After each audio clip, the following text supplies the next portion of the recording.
Hello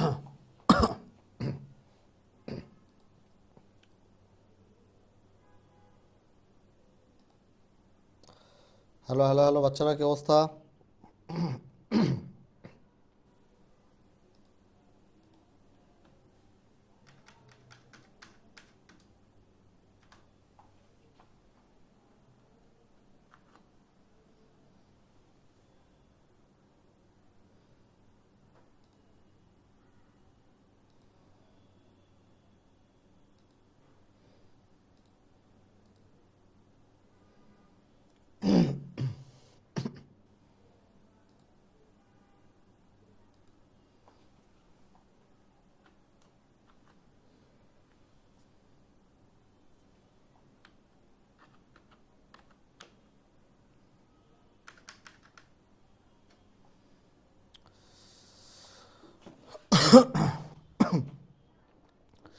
ওয়ালাইকুম আসসালাম। বাচ্চারা, কি অবস্থা সবার?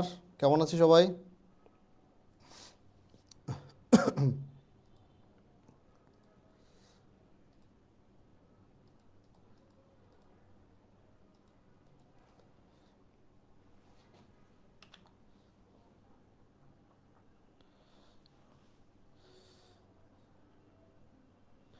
ওকে, তো আজকে আমরা দ্রাব্যতার গত ক্লাসে আমরা কতটুকু পড়ছিলাম? অল্প একটু পড়তে পারছিলাম, তাই না? প্রথম দিন যেহেতু ছিল, তেমন একটা প্যারা খাই নেই আমরা, হালকা পাতলা পরে আমরা ক্লাস শেষ করে দিয়েছিলাম। আজকে আমরা কিছু বিলকি জিলকি জিনিস দেখব দ্রাব্যতার, এবং সেখান থেকে দ্রাব্যতার ম্যাথে ঢোকার চেষ্টা করব, দেখি কতটুকু আমরা যাইতে পারি। ঠিক আছে? সবাই কি খাতা কলম নিয়ে রেডি? পাশের বাসার বারান্দার পর্দাটা টেনে দাও, ওইদিকে তাকানো যাবে না, এটা রুল নাম্বার 1। সেকেন্ড হচ্ছে খাতা কলম নিয়ে রেডি সবাই, এবং কোনো ধরনের বিলকি জিলকি করা যাবে না ক্লাসের টাইমে। ঠিক আছে? ওকে, একটু সবাই তোমাদের আত্মীয় স্বজনদেরকে একটু মেনশন করে দাও। আমার এখান থেকে কেন জানি এভরিওয়ান মেনশন করতে পারতেছি না আমি।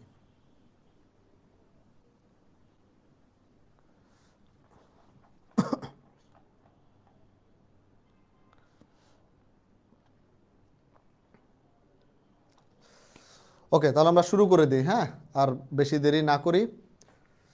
আমরা লাস্ট ক্লাসে কতটুকু পড়ছিলাম মনে আছে কি? লাস্ট ক্লাসে হচ্ছে আমরা দ্রাব্যতার নির্ভরশীলতা স্টার্ট করছিলাম, তাই তো? এবং সেখান থেকে আমরা খুব বেশি দূর পড়িনি, মোটামুটি একটু পরে আমরা শেষ করে দিয়েছিলাম। অর্থাৎ প্রথম দুইটা সহজ দুইটা পরে আমরা শেষ করে দিয়েছিলাম, বাকি দুইটা আমরা বলছি যে আজকে পড়ব, এবং আজকে ওইগুলো পড়ার পাশাপাশি আরও কিছু বিলকে জিলকে জিনিস দেখব, কিছু ম্যাথ করার চেষ্টা করব। তো চল আমরা স্টার্ট করি।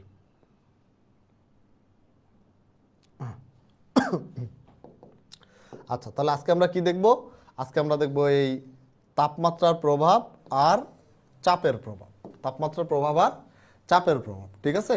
তো প্রথমেই দেখি হচ্ছে আমরা তাপমাত্রা, দ্রাব্যতার উপর তাপমাত্রার প্রভাব। তো এই দ্রাব্যতার উপর তাপমাত্রার প্রভাবে আমরা কি কি শিখব? আমরা শিখব হচ্ছে তাপোৎপাদী বিক্রিয়া, তারপরে আমরা শিখব হচ্ছে তাপহারী বিক্রিয়া, এবং সব শেষে আমরা দেখব হচ্ছে কেলাস পানির বিলকি ঝিলকি। যে কেলাস পানি থাকলে কি ধরনের বিলকি ঝিলকি ঘটে, কেলাস পানি থাকলে কি ধরনের বিলকি ঝিলকি ঘটে। ঠিক আছে? কি ধরনের বিলকি ঝিলকি ঘটে। ওকে, তাহলে প্রথমেই আসি, তাপহারী বিক্রিয়া দিয়ে শুরু করি।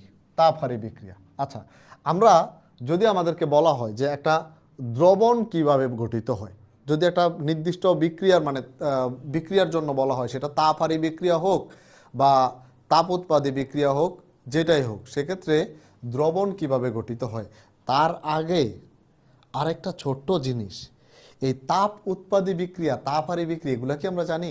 আমি জানি না, জানি কি না, জানলে তো ভালো, না জানলে না জানলে আরো ভালো। তো আমি এক লাইনে বলে রাখি, হ্যাঁ, যে তাপ উৎপাদী, তাপ উৎপাদী, উৎপাদী মানে কি? উৎপাদন করে। তাহলে যে বিক্রিয়া তাপ উৎপন্ন হয় সেটাই হচ্ছে তাপ উৎপাদী বিক্রিয়া। আর তাপ হারী, গ্রাসী, অভাবী, গরিব, আমার মতো যারা খালি খাই খাই করে, যে বিক্রিয়া তাপ হারী, তাপ গ্রাস করে, তাপ খায়, সেটাকে বলা হয় তাপ হারী বিক্রিয়া। ঠিক আছে? তাহলে তাপ উৎপাদী বিক্রিয়া কি? যে বিক্রিয়ায় তাপ উৎপন্ন হয়। তাপ হারী বিক্রিয়া কি? যে বিক্রিয়ায় তাপ খেয়ে ফেলে, তাপ গ্রাস করে ফেলে, অর্থাৎ তাপ বাইরে থেকে দিতে হয়, যে বিক্রিয়ায় তাপ বাইরে থেকে দিতে হয় সেই বিক্রিয়াকে কি বলা হয়? তাপহারী বিক্রিয়া। কি বিক্রিয়া? তাপহারী বিক্রিয়া। তাহলে এইবার আসি আমরা একটা তাপহারী বিক্রিয়া দ্রবণ কিভাবে তৈরি হয়। দ্রবণের জন্য কি লাগে বাচ্চারা? দ্রবণের জন্য লাগে হচ্ছে প্রথমে দ্রাবক। এই দ্রাবকের মধ্যে কি দিতে হয়? দ্রাবকের মধ্যে দিতে হয় হচ্ছে দ্রব। এখন শুধু দ্রাবক আর দ্রব দিয়ে তো লাভ নাই, সাথে কি দেওয়া লাগবে? যেহেতু এরা তাপহারী বিক্রিয়া, তাপ খেয়ে ফেলে, তাপ গ্রাস করে ফেলে, তার মানে তার কি লাগবে? তার একটু তাপ লাগবে, গরম লাগবে। সেটা দিলে সে দ্রবণটা তৈরি করবে। যেমন এখানে আমাদের তাহলে কি যোগ করতে হবে? একটু তাপ যোগ করতে হবে। তাপ দিলে কি তৈরি হবে? দিলে একটা দ্রবণ তৈরি হবে, দ্রবণ। ঠিক আছে? যেমন ধরো আমরা যদি গ্লুকোজের কথা বলি, গ্লুকোজ। তো এই যে গ্লুকোজ তুমি যখন পানিতে দিলে গ্লুকোজটা পানির মধ্যে দ্রবীভূত হয়ে কি করে? তোমার পানিটাকে ঠান্ডা করে দেয়। এখন তোমার পানিটা ছিল 25 ডিগ্রি সেন্টিগ্রেডের রুম টেম্পারেচারের পানি, তুমি তার মধ্যে গ্লুকোজ দিলা, দেওয়ার পর এটা জাদু, পানি ঠান্ডা হয়ে গেছে। মানে কি? পানির যে 25 ডিগ্রি সেলসিয়াস, এই 25 ডিগ্রি সেলসিয়াস মুহূর্তেই 4-5 ডিগ্রি হয়ে গেল। কেমনে? কারণ হচ্ছে ওই যে গ্লুকোজ সে পানির মধ্যে দ্রবীভূত হইতে গিয়ে কি করছে? পানির যেই তাপমাত্রাটা আছে সেটা খেয়ে ফেলছে। সেটা পানির যে সিস্টেম, পানিটা কি সেখানে একটা সিস্টেম, দ্রাবক, ওই দ্রাবকের সিস্টেমের যে তাপমাত্রা, এই তাপমাত্রাটা খেয়ে ফেলছে। আমি দুঃখিত, আমি অসুস্থ, এই আমাদের অ্যাডমিশনের ক্লাস চলতেছে, তো এই প্রেশারটা যখন আসে আমি কেমনে জানি অসুস্থ হয়ে যাই। প্রতি বছর এটা হয়। তো আমি একটু, আমার কাশিটা তোদেরকে একটু ডিস্টার্ব দিবে, আমি মাপ চেয়ে নিচ্ছি, একটু সহ্য কর আল্লাহর হস্তে। হ্যাঁ, তো যেটা বলতেছিলাম যে আমরা যখন দ্রাবকের মধ্যে দ্রব দিব, বিক্রিয়াটা যদি তাপহারী হয়, হ্যাঁ, তাপহারী হলে কি হবে? ওই যে দ্রবটা সেটা ওই দ্রাবকের বা সিস্টেমের তাপটা খেয়ে ফেলবে, খেয়ে দ্রবণটাকে কি ঠান্ডা করে দিবে। ক্লিয়ার? যেমন গ্লুকোজ যেই কাজটা করে, যারা গ্লুকোজের পানি খাইছো, গ্লুকোজ পানি খাইছো, শরবত খাইছো, এইটা। ঠিক আছে? বুঝতে পারছি? এখন আসো, আমাদের হচ্ছে যে দ্রাব্যতার উপর তাপমাত্রা কিভাবে প্রভাব ফেলে সেই জিনিসটা আমরা দেখব। দ্রাব্যতার উপর তাপমাত্রা কিভাবে প্রভাব ফেলে। তো এই প্রভাব দেখার জন্য আমরা কি করব? আমরা হচ্ছে গ্রাফ আঁকাবো। কি আঁকাবো? গ্রাফ আঁকাবো। এই যে মনে করো আমরা এখানে একটা গ্রাফ আঁকাই, একটু নিচ থেকে নেই, এখান থেকে নেই।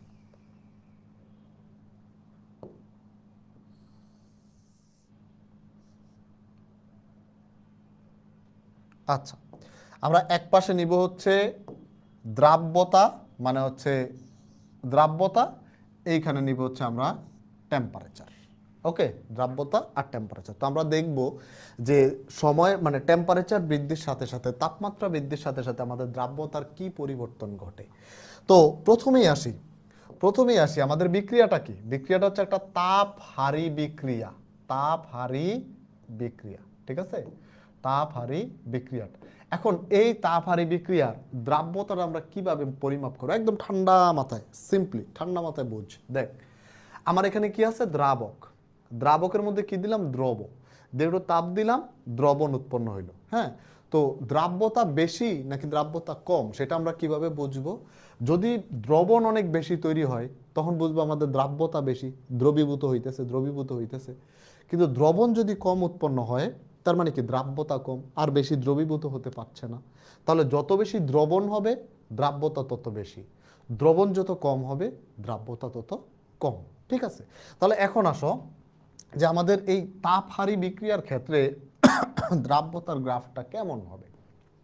বাচ্চারা, ছোটবেলায় এক আঙ্কেলের নাম তোমরা শুনেছো, যার নাম হচ্ছে লা শাতেলিয়া আঙ্কেল। কোন আঙ্কেল? লা শাতেলিয়া আঙ্কেল। ওই লা শাতেলিয়া আঙ্কেল তোমাদেরকে কি বলছিল? যে তুমি যা করবা সিস্টেম তার উল্টাটা করবে। তুমি যদি কোনো কিছু বৃদ্ধি করো সে কমায় দিবে, তুমি যদি কোনো কিছু কমিয়ে দাও সে বাড়ায় দিবে, তুমি যদি চটকানা দাও সে লাথি দিবে, তুমি যাই করবা সে তার বিপরীতটা করবে, তাই না? তাহলে এখন খেয়াল করো একটু, এখানে কি বলছে?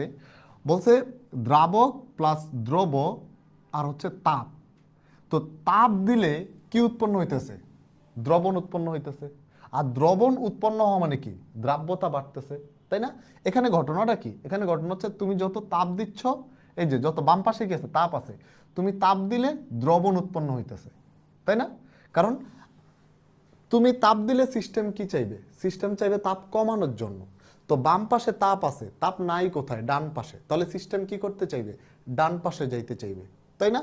তাহলে তুমি তাপ দিলে, এখানে তাপ দিলে সিস্টেম তাপ কমাইতে চাইবে। তো কমানোর জন্য সে কি করবে? ডান পাশে যাবে। আর ডান পাশে গেলে কি উৎপন্ন হবে? দ্রবণ উৎপন্ন হবে। আর দ্রবণ উৎপন্ন হওয়া মানে কি? দ্রাব্যতা বৃদ্ধি পাওয়া, ঠিক আছে? আর তুমি যদি এখানে তাপ কমায়া দাও, তাহলে সিস্টেম কি চাইবে? তাপ বাড়ানোর চেষ্টা করবে। আর তাপ বাড়বে কোথায়? বাম পাশে গেলে। আর বাম পাশে গেলে কি দ্রবণ উৎপন্ন হবে? না, দ্রবণ ভেঙে দ্রাবক আর দ্রব হবে। সেক্ষেত্রে আমার দ্রাব্যতা বাড়বে? না, বাড়বে না, দ্রাব্যতা কমবে। তাহলে এখন আমরা এখানে কি করতেছি? আমরা করতেছি যে এখানে তাপমাত্রা বাড়াইতেছি। তাপমাত্রা বাড়াইয়া দেখতেছি এখানে দ্রাব্যতার কি অবস্থা হয়। তো লাসাতেলিয়া নীতি অনুযায়ী তুমি যদি এখানে তাপমাত্রা বৃদ্ধি করো, এই যে সিস্টেম ডান দিকে যাবে। কেন? কারণ তাপ বাম দিকে, এটা একটা তাপহারী বিক্রিয়া, মানে এটা তাপ খেয়ে ফেলে। তো তুমি যদি তাপ দাও এখানে, সে কি করবে? তাপ কমাইতে যাবে। আর কমাইলে কোন দিকে যাবে? ডান দিকে যাবে। আর ডান দিকে গেলে দ্রবণ উৎপন্ন হয়। দ্রবণ উৎপন্ন হওয়া মানে দ্রাব্যতা বাড়া। তার মানে এই তাপহারী বিক্রিয়ায় তাপ দিলে দ্রাব্যতা বাড়ে। তাপহারী বিক্রিয়ায় তাপ দিলে দ্রাব্যতা বাড়ে। তাহলে আমাদের গ্রাফটা কেমন হবে? আমাদের গ্রাফটা হবে যে এইরকম, এই যে এরকম, এরকম, মানে ধীরে ধীরে ধীরে ধীরে বাড়তে থাকবে। তো গ্রাফটা কেমন হবে? ধীরে ধীরে বাড়তে থাকবে।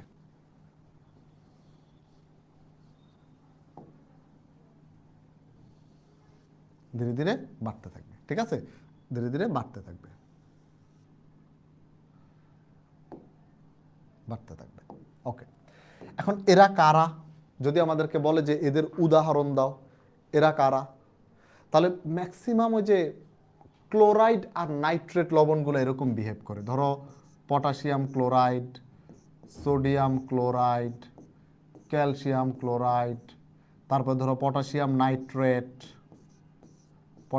নাইট্রেট। এই যে ক্লোরাইড নাইট্রেট লবণগুলো তুমি চাইলে লিখতে পারো সোডিয়াম নাইট্রেট, ইটিসি। এই যে লবণগুলা, এরা এই টাইপের বিহেভ করে। এদের ক্ষেত্রে তুমি যখন পানিতে দাও, পানিতে দিয়ে তুমি যত হিট দিবা তত দ্রবণ। তুমি দেখবা যে লবণ তুমি নিলা, নিয়ে একটা পানিতে দিলা, দেওয়ার পর খুব একটা গুললো না, তুমি হিট দিলে একটু পরে দেখবা যে নাই হয়ে গেছে। তো এদের ক্ষেত্রে কি হবে? হিট দিলে, তাপ দিলে দ্রাব্যতা বাড়বে। আমার এই যে প্রথম যেই গ্রাফটা, সেটা আমরা বুঝছি কিনা? যদি বুঝি তাহলে পরের দুইটা কোনো ঘটনাই না। সবাই একটু জানাই, বলি কমেন্টে একটু গুরুত্বপূর্ণ মন্তব্য দেই যে বুঝছি কিনা, সবাই ক্লিয়ার কিনা।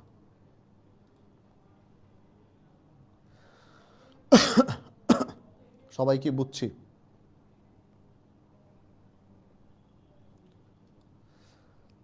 আমি কান টান দিলে সে কি করবে?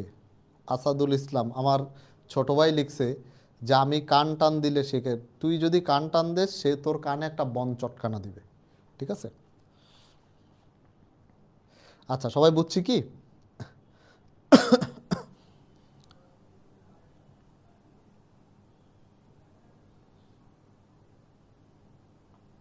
Clear clear clear clear clear clear. আচ্ছা, হ্যাঁ ভাইয়া, উপর থেকে নিলেন কেন? আচ্ছা, উপর থেকে, এখান থেকে নেয়ার উদ্দেশ্য হচ্ছে একটা নির্দিষ্ট পরিমাণ দ্রাব্যতা সবার আগে থেকেই থাকে। যেমন তুমি মনে করো তুমি পানি দিলা, পানি দিয়ে তার মধ্যে লবণ দিলা, নিয়ে একটু নাড়া দিলে দেখবা যে কিছু পরিমাণ লবণ অলরেডি দ্রবীভূত হয়ে যায়। পানিতে পড়ার সাথে সাথে কি হয়? ওরা অলরেডি দ্রবীভূত হয়ে যায়, বাকি কিছু হইতে চায় না। তখন আমরা তাপ দিই, তাপ দিলে বাকিগুলো হওয়া শুরু করে। তার মানে একটা নির্দিষ্ট পার্সেন্টেজের অলরেডি দ্রাব্যতা হয়ে থাকে। এই যে এটা হচ্ছে সেটা, যে অলরেডি দ্রাব্যতা এতটুক আছে, তুমি তাপ দিলেও এতটুক দ্রবীভূত হবে, না দিলেও এতটুক দ্রবীভূত হবে। এবার ওইটুক হওয়ার পরে যখন আর হয় না, তখন আমরা তাপ দেওয়া শুরু করলাম। তো তখন তাপ দিলে ধীরে ধীরে ধীরে ধীরে ধীরে ধীরে দ্রাব্যতা বাড়তে থাকে। ক্লিয়ার? এই জন্য আমরা মূলবিন্দু থেকে নেই নাই, কারণ তাপ না দিলেও এরা কিছু পরিমাণ, কেন লবণ কি পানিতে দ্রবীভূত হয় না? তুমি দেখবা লবণ খোলা পাত্রে রাখলে কিছু এমনি পানি হয়ে থাকে, তাই না? কিছু এমনি পানি হয়ে থাকে। তো লবণ মানে দ্রবীভূত কিছু পরিমাণ অলরেডি হয়ে আছে, কিছু পরিমাণ অলরেডি হয়, তাদের একটা নির্দিষ্ট পরিমাণ দ্রাব্যতা আছে। এজন্য আমরা উপর থেকে নিলাম যে ওই দ্রাব্যতার পরে যদি আমরা তাপ দেই তখন এখানে কি হয়। তো এই ধরনের কি বলে এটাকে, গ্রাফ দেখা যায়। এবার বুঝছি, মানে কনফিউশনটা কি ক্লিয়ার হয়েছে? যারা এই প্রশ্নটা করছিলি যে মূল বিন্দু থেকে কেন নিলাম না, এবার বুঝছি তো কেন উপর থেকে নিছি।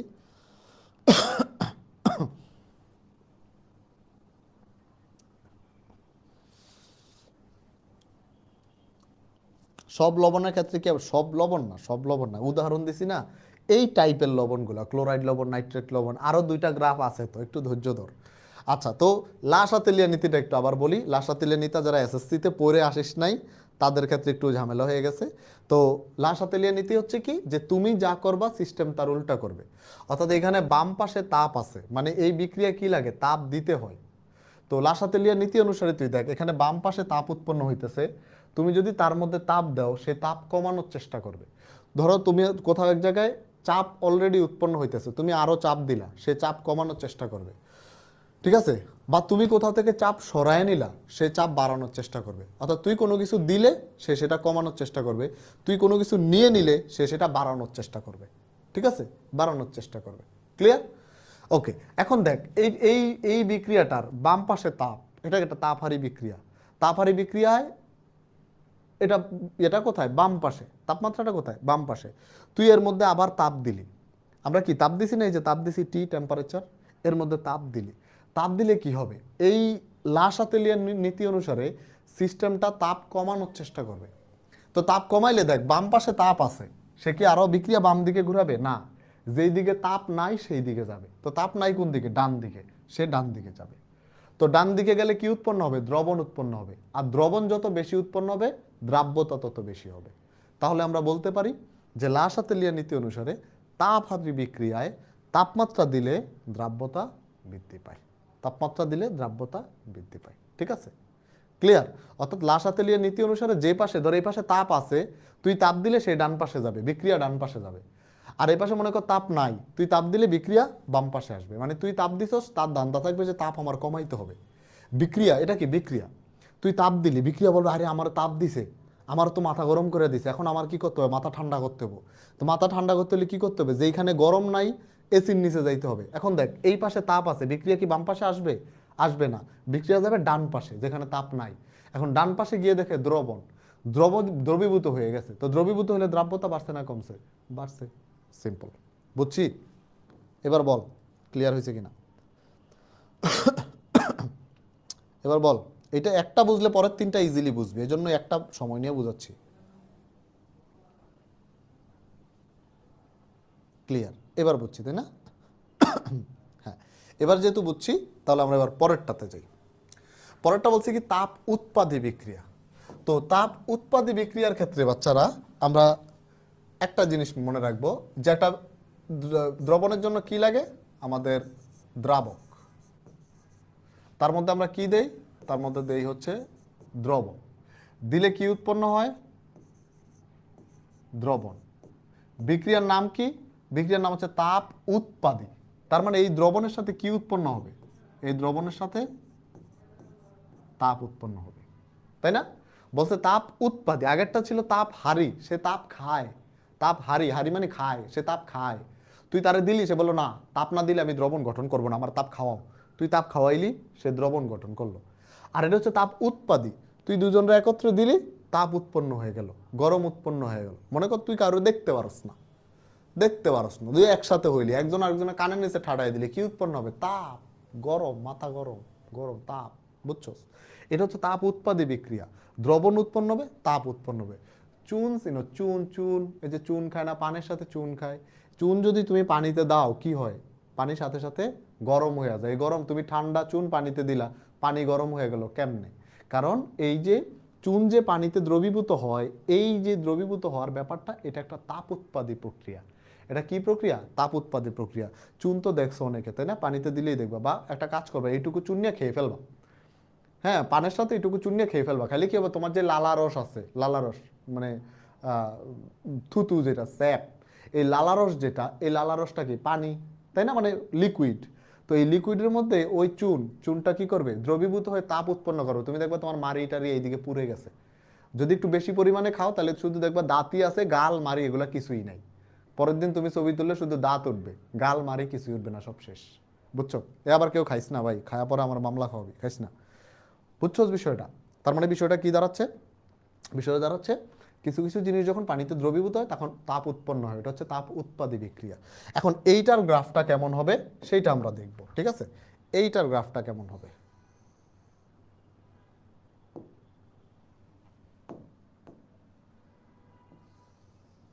তো আবারও আমরা আগের মতো কি নিব, আমরা এক পাশে নিব হচ্ছে দ্রাব্যতা, আরেক পাশে নিব হচ্ছে তাপ তাপমাত্রা। এখন এটা তুই দুইভাবে মনে রাখতে পারিস, দেখ, একটা হচ্ছে ধান্দাবাজি স্টাইল, আরেকটা হচ্ছে বুঝে স্টাইল। ধান্দাবাজি স্টাইল কি, দেখ ভাইয়া, এটা হচ্ছে তাপহারী বিক্রিয়া, এটা হচ্ছে তাপ উৎপাদী বিক্রিয়া। একটাতে তাপ খায়, আরেকটাতে তাপ উৎপন্ন হয়, তাহলে একটা আরেকটার কি বিপরীত। তাহলে এই গ্রাফ যদি উপরের দিকে যায়, এই গ্রাফ কোন দিক যাবে? নিচের দিকে, শেষ। এটা হলো ধান্দাবাজি প্রক্রিয়া। আর যদি আমরা বোঝার চেষ্টা করি, তাহলে দেখ, বোঝার চেষ্টা কর, এই যে সিস্টেমটা, এই সিস্টেমে কি আছে? এই সিস্টেমে দ্রাবক আছে, দ্রব আছে, দ্রবণ তৈরি হয়েছে, তাপ উৎপন্ন হয়েছে। এখন এখানে দ্রবণ তৈরি হওয়ার সাথে সাথে তাপ উৎপন্ন হয়। আমরা যদি এর মধ্যে আরো তাপ দেই, তাপ বৃদ্ধি করি, তাহলে এই বিক্রিয়ার তো মাথা গরম, যে আমার তাপ বৃদ্ধি করছে, তাহলে আমার কি করা লাগবে? তাপ কমাইতে হইব। তো তাপ কমাইতে হলে তার কোন দিকে যাওয়া লাগবে? তার বাম সাইডে যাওয়া লাগবে। কেন? কারণ ডান সাইডে অলরেডি তাপ আছে। এখন বাম সাইডে যদি যাস, বাম সাইডে কে? বাম সাইডে যাওয়া মানে হচ্ছে দ্রাবক আর দ্রব উৎপন্ন হবে, এই দ্রবণটা ভেঙে, তাই না? বাম সাইডে যাওয়া মানে কি? বাম সাইডে যাওয়া হচ্ছে এই দ্রবণটা ভেঙে, বাম সাইডে যাওয়া মানে হচ্ছে এই যে দ্রবণটা, এই দ্রবণটা ভেঙে যে এই বিক্রি হবে, রিভার্স বিক্রি হবে, দ্রবণটা ভেঙে দ্রাবক আর দ্রব উৎপন্ন হবে, দ্রবণটা ভেঙে দ্রাবক আর দ্রব উৎপন্ন হবে। তাহলে এই দ্রবণ যদি ভেঙে যায়, দ্রাব্যতা কি কমে যাবে না? দ্রাব্যতা কমে যাবে। তাহলে তাপ উৎপাদী বিক্রিয়ায় তাপ দিলে দ্রাব্যতা কমবে। তাহলে এটা হচ্ছে আমার ধান্দাবাজি প্রসেস। তাহলে এখান থেকে আমাদের কিরকম হবে? এই গ্রাফটা যদি উপরের দিকে যায়, তাহলে পরের গ্রাফটা কোন দিকে যাবে? পরের গ্রাফটা যাবে হচ্ছে নিচের দিকে, পরের গ্রাফটা যাবে হচ্ছে নিচের দিকে, অর্থাৎ এই নিচের দিকে। ক্লিয়ার? বুঝছি সবাই? বুঝছি সবাই? এটা যদি উদাহরণ আমাদেরকে জিজ্ঞেস করে, এটা হচ্ছে ধর এই সোডিয়াম সালফেট, জিঙ্ক সালফেট, তারপরে ক্যালসিয়াম কার্বনেট, তারপরে ধর ক্যালসিয়াম হাইড্রোক্সাইড, এই টাইপের জিনিসগুলা, ইটিসি। অর্থাৎ আমাদের ওইখানে কি ছিল? এখানে ছিল ক্লোরাইড, নাইট্রেট, এই টাইপের লবণগুলো, এখানে হচ্ছে সালফেট, হাইড্রোক্সাইড, এই টাইপের জিনিসগুলা। ঠিক আছে? বুঝছি এটা? ক্লিয়ার? আর কোনো অসুবিধা আছে কিনা বলেন স্যাররা? ডিয়ার স্যাররা, প্রিয় স্যাররা, বুঝছেন কিনা? ওকে, ওকে।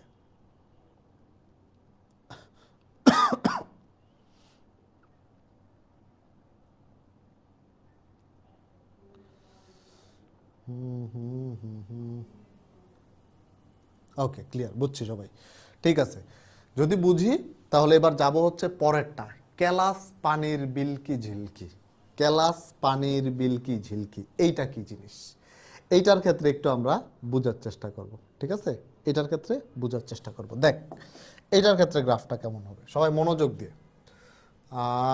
এই যে আমরা গ্রাফ আঁকাবো, এইটা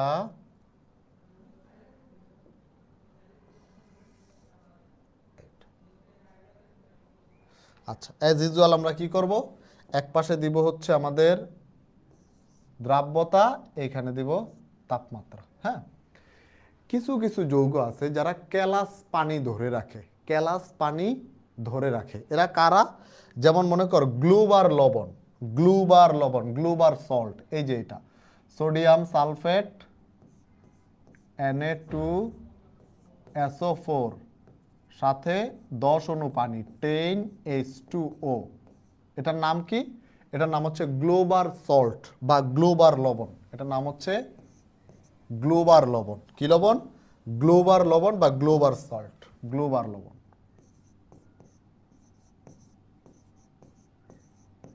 গ্লোবার লবণ বা গ্লোবার সল্ট। ঠিক আছে? তো এই গ্লোবার সল্ট কি করে? যে 10 অণু ক্যালাস পানি, 10 অণু ক্যালাস পানি সে কি করতেছে? ধরে রাখছে। 10 অণু কেলাস পানি সে কি করতেছে, ধরে রাখছে, ঠিক আছে। এইবার এই ধরনের যৌগের ক্ষেত্রে যদি আমরা দ্রাব্যতা নির্ণয় করতে চাই, তাহলে আমরা প্রাথমিক দিকে দেখ, খেয়াল কর, প্রাথমিক দিকে কি হয়। প্রাথমিক পর্যায়ে এই দ্রাব্যতাটা ধীরে ধীরে বাড়তে থাকে। এখানে কে আছে, পানি আছে না? তো পানি যদি থাকে, পানিকে তাপ দিলে কি হয়, পানি ফুটতে শুরু করে, তাই না? পানিকে তাপ দিলে কি হয়, পানি ফুটতে শুরু করে।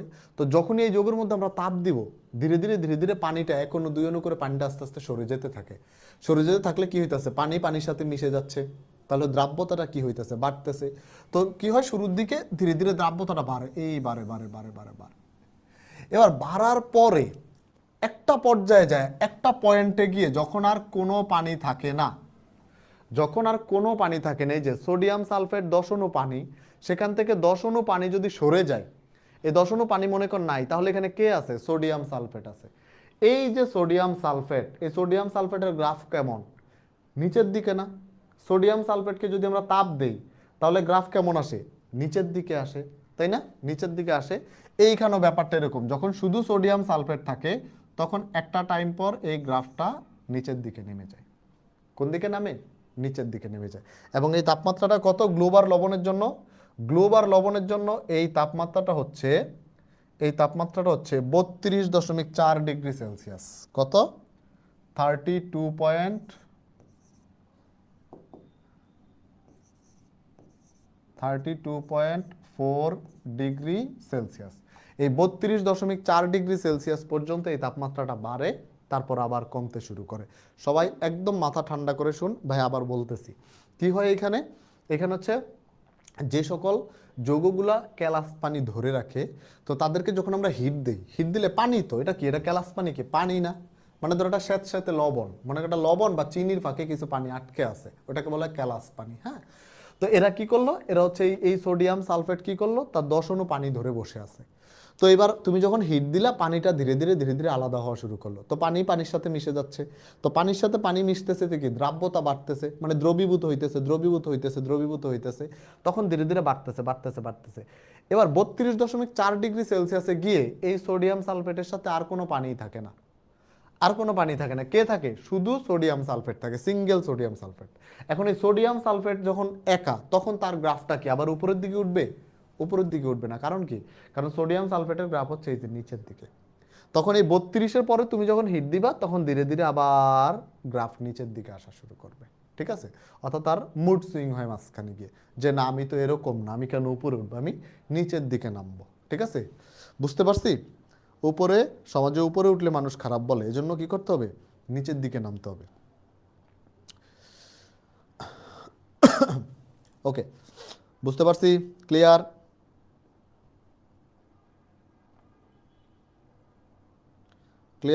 এতটুকু ক্লিয়ার কিনা, এতটুকু বুঝছি কিনা? কপার সালফেট 5 অণু দিলে হবে না ভাইয়া? স্যার একটু অপেক্ষা করেন, আগে বলেন এটা বুঝছেন কিনা, এরপর আপনার প্রশ্নের উত্তর দিতেছি আমি। ওটা আপনার প্রশ্ন করা লাগবে না, ওটা আমি বলে দিব। আগে কি সোডিয়াম সালফেট হতে পারে না? না, সোডিয়াম সালফেটের দ্রবীভূত হওয়ার তাপমাত্রা পানি থেকে বেশি। তাই না? কারণ এখানে কোনো বন্ধন আছে কি, এখানে কোনো বন্ধনই নাই। সোডিয়াম সালফেট একটা শক্তিশালী বন্ধন আছে, তাই না? সোডিয়াম আর সালফেট একটা আয়নিক বন্ধন আছে। তো সোডিয়াম সালফেট আগে ভাঙবে না, কে হবে আগে, পানিটাই হবে, দ্রবীভূত হবে, পানিটাকে ছুটে যাবে। ক্যালাস পানি হলে ধর হালকা মনে কর তোর শরীরে এখানে হালকা 2-1 ফোঁটা পানি জমে আছে, তুই দেখবি যে হালকা একটু গরম দিলে পানিটা সাথে সাথে উড়ে যায়। তো তুমি হিট দেওয়ার শুরুতে আগে পানিটা নাই হয়ে যাবে, সোডিয়াম সালফেট আরও পরে যায় দ্রবীভূত হবে। ক্লিয়ার? আর সোডিয়াম সালফেটের ক্ষেত্রে তো ঘটনার উল্টা, সোডিয়াম সালফেটকে হিট দিলে তার দ্রাব্যতা কমে, আরও বাড়ে না, কমে, ঠিক আছে। ওকে, তো এতটুকু যদি বুঝি, তাহলে এখন দেখ এইটা কার কার ক্ষেত্রে হবে এরকম, যত যৌগ আছে যারা এরকম পানি ধরে রাখে, ক্যালাস পানি ধরে রাখে, সবার ক্ষেত্রে। যেমন আমরা যদি ব্লু ভিট্রিয়লের নাম শুনছি, আমরা ব্লু ভিট্রিয়ল, এই যে এটা কপার সালফেট 5 অণু পানি, এটার নাম কি, এটা বাংলা নাম হচ্ছে তুতে, ইংরেজিতে বলা হয় ব্লু ভিট্রিয়ল।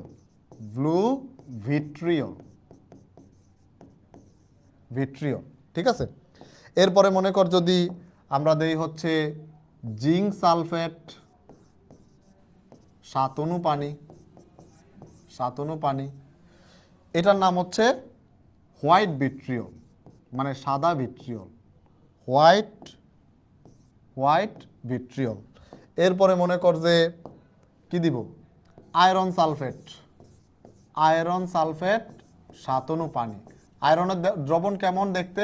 আয়রনের দ্রবণ দেখতে হচ্ছে সবুজ, সেজন্য সেটা কি, সেটা হচ্ছে সবুজ ইংরেজি কি, গ্রিন, গ্রিন ভিট্রিয়ল।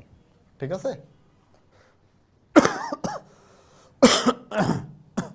ক্লিয়ার? তাহলে এরা যারা আছে এদের ক্ষেত্রেও গ্রাফটা এরকমই হবে। এই হচ্ছে আমার দ্রাব্যতার সাথে তাপমাত্রার সম্পর্ক, দ্রাব্যতার সাথে তাপমাত্রার সম্পর্ক। আমরা তাপ দিলে যদি বিক্রিয়া তাপহারী বিক্রিয়া হয় তাপমাত্রা বাড়ে, তাপোৎপাদী বিক্রিয়া হলে তাপমাত্রা কমে, বিলকি জিলকি হইলে বেড়ে, মুড সুইং হয়ে আবার কমে। এখন এখান থেকে কিভাবে প্রশ্ন আসে, এই প্রশ্নটা তোমাদের এইচএসসি পরীক্ষা, তোমাদের ইন্টারমিডিয়েট বোর্ড পরীক্ষায় খুব বেশিবার আসে নাই, মাত্র কয়েক কোটি বার আসছে। কয়বার আসছে? কয়েক কোটি বার। অর্থাৎ এই চ্যাপ্টারের দ্রাব্যতা থেকে যেই প্রশ্ন আসে, যেই ম্যাথ আসে, ম্যাথ যতবার আসে এই থিওরি প্রশ্নটা ততবারই আসে। এটা প্রচুর পরিমাণ আসে এবং এই থিওরি রিলেটেড ম্যাথ আছে, সেটাও ভাইয়া করাবো, সেইগুলো প্রচুর আসে। তাহলে এই টপিকটা very very very very important. তো যখন আপনাকে বলা হবে যে দ্রাব্যতার উপর তাপমাত্রা আলোচনা করো, কি আলোচনা করবেন? শুরুতেই লিখবেন যে ডিয়ার স্যার, প্রিয় স্যার, তাপমাত্রার কথা বলে আপনি আমাকে বিপদে পালাইছেন। কারণ তাপমাত্রার কথা বললে বিক্রিয়া হয়ে যায় দুই রকম, একটা তাপহারী বিক্রিয়া, একটা তাপোৎপাদী বিক্রিয়া, তার মধ্যে আবার গ্যাঞ্জাম আছে কেলাস পানির বিক্রিয়া। ঠিক আছে, এরপরে তুমি যে কোনো একটা দিয়ে শুরু করবা, শুরু করে ধরো তাপহারী দিয়ে শুরু করে বলবা যে এই যে দ্রাবক, দ্রব, তাপ, দ্রবণ, যে ডিয়ার স্যার, প্রিয় স্যার, এইটা এই লাসাতেলীয় নীতি অনুসারে আমরা যদি এখানে তাপ বৃদ্ধি করি, বিক্রিয়া ডান দিকে যাবে, ডান দিকে গেলে দ্রবণ উৎপন্ন হবে, দ্রবণ উৎপন্ন হলে তাপ দ্রাব্যতা বাড়বে। যদি বিশ্বাস না হয় আপনার চোখে আঙুল দিয়ে দেখিয়ে দিচ্ছি, এই যে সেই গ্রাফ, এই হলো তার উদাহরণ। ঠিক আছে, এরপর আবার বলবি ডিয়ার স্যার, প্রিয় স্যার, এটার ক্ষেত্রে সেম কাহিনী, আমরা আবার ওই লাসাতেলীয় নীতি অনুসারে তাপ দিলে বিক্রিয়া বায়ে যাবে, বায়ে গেলে এই দ্রবণ ভেঙে দ্রাবক ও দ্রব উৎপন্ন হবে। আবারও আপনার চোখে আঙুল দিয়ে দেখিয়ে দিচ্ছি, এই যে তার গ্রাফ, তাপমাত্রা বৃদ্ধির সাথে সাথে দ্রাব্যতা কমে। ডিয়ার স্যার, প্রিয় স্যার, বাকিটা আমরা লিখতে পারবো। ঠিক আছে, পারবি না? এইভাবে হচ্ছে বোর্ড প্রেজেন্টেশন হবে, খাতার প্রেজেন্টেশন হবে। নাম্বার না দিয়ে যাবে কই স্যার, নাম্বার না দিয়ে যাবে কই, মানে এইভাবে প্রেজেন্ট করবি, স্যার কান্না করবে খাতা দেখে সুখে, যেই বাচ্চাটা কেমিস্ট্রি জানে, তোর খাতা রেখে একটা ডান্স দিবে, মজা করবে, আরে সেরা একটা খাতা পাইছি। তো ইনশাল্লাহ আমরা সুন্দরভাবে প্রেজেন্ট করে, সুন্দর করে নিজের ভাষায়, মুখস্থ করার দরকার নেই, নিজের ভাষায় সুন্দর করে লিখে দিব এবং বারবার ডিয়ার স্যার, প্রিয় স্যার লিখবো, তাহলে স্যার খুশি হবে। বুঝতে পারছি সবাই?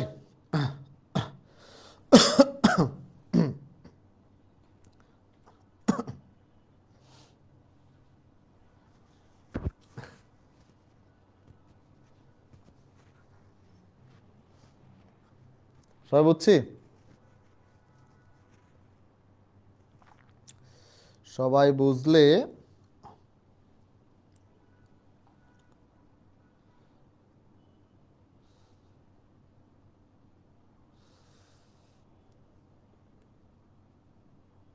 ওকে।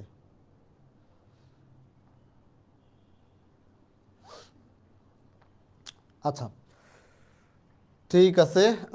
এই যে তাপমাত্রাটা, এই তাপমাত্রাটা নাম আছে, কে জানি জিজ্ঞেস করছে যে এই তাপমাত্রাকে কি বলে? এই তাপমাত্রাকে পরাবৃত্ত তাপমাত্রা বলে। এইটা শেপ কি পরাবৃত্তের মতো? এই প্রশ্নটা তুই ম্যাথের কারে জিজ্ঞেস করবি, কাব্যরে জিজ্ঞেস করবি। ঠিক আছে, যে বাদল ভাই জিজ্ঞেস করছে এই শেপ কি পরাবৃত্তের মতো কিনা, কারণ এই তাপমাত্রাটাকে, এই যে তাপমাত্রা, এইটাকে পরাবৃত্ত তাপমাত্রা বলে। এই তাপমাত্রাকে পরাবৃত্ত তাপমাত্রা বলে।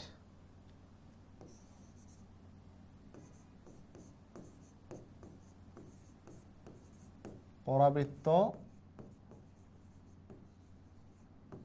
তাপমাত্রা, এটা এমসিকিউতে আসতে পারে যে পরাবৃত্ত গ্লোবাল লবণের জন্য, এটা কিন্তু সবার জন্য না। হ্যাঁ, এই যে পরাবৃত্ত তাপমাত্রা 32.4 ডিগ্রি সেলসিয়াস সবার জন্য নয়, এই 32.4 ডিগ্রি শুধুমাত্র সোডিয়াম সালফেটের জন্য। আমি যদি এখানে কপার সালফেট নেই, এই তাপমাত্রা ভিন্ন। সেটা কত জানি না, তুই জানোস? জানোস না। কে জানে? কেউই জানে না। যেই স্যার প্রশ্ন করবে সেও জানে না, এজন্য কপার সালফেটের তাপমাত্রা কোনোদিন জিজ্ঞেস করবে না। কোনটা জিজ্ঞেস করবে? যেটা সবাই জানে। কোনটা জানে? গ্লোবাল লবণ। আমি জানি, তুইও আজকে জানলি, স্যারও জানে। ঠিক আছে, সো প্যারা খাওয়ার কোনো দরকার নেই। ওকে, ঠিক আছে। তাহলে আমরা যাই হচ্ছে পরের স্লাইডে।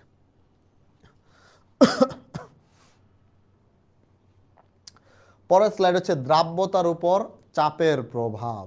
দ্রাব্যতার উপর চাপের প্রভাব। কার প্রভাব? চাপের প্রভাব। তো এই যে দ্রাব্যতার উপর চাপের প্রভাব, এইটা নিয়ে কথা বলছে এক ভদ্রলোক, যার নাম হচ্ছে সায়েন্টিস্ট হেনরি। সবাই দেখলো যে সবাই তাপমাত্রা নিয়ে মোটামুটি একদম মাতামাতি করতেছে, চাপ নিয়ে কেউ কিছু কোনো কথা বলতেছে না। এই জন্য ওস্তাদ কি করছে? ওস্তাদ দ্রাব্যতার উপর চাপের প্রভাব নিয়ে কথা বলছে। কে বলছে? সায়েন্টিস্ট হেনরি, আমাদের হেনরি আঙ্কেল। কোন uncle? Henry uncle, Henry uncle. তো আঙ্কেল কি বলছে? আঙ্কেল বলছে যে কোনো একটা গ্যাসের ক্ষেত্রে সে তরলে কতটুকু দ্রবীভূত হবে সেটা ডিপেন্ড করে চাপের উপরে। কিসের উপর? চাপের উপরে। তাহলে ব্যাপারটা কি? ব্যাপারটা হচ্ছে আঙ্কেল বলছে যে গ্যাসের চাপ is proportional to দ্রাব্যতা, বা আমরা যদি উল্টা লিখতাম, দ্রাব্যতা is proportional to চাপ। উল্টা লিখলে দ্রাব্যতা is proportional to চাপ। উল্টা লিখি কারণ ইকুয়েশনটা উল্টা দেখাবো। তাহলে এভাবে লেখা যায় যে দ্রাব্যতা is proportional to চাপ। আমি আগে যেটা লিখছি চাপ is proportional to দ্রাব্যতা, সেটাও 100% কারেক্ট, ভয়ের কিছু নাই। হ্যাঁ, তা আমি জাস্ট ইকুয়েশনটা এইভাবে দেখাবো, এই জন্য লিখলাম যে এখান থেকে কি লেখা যায়, এখান থেকে যে দ্রাব্যতা হচ্ছে এস, দ্রাব্যতার ইংরেজি কি? সলিউবিলিটি।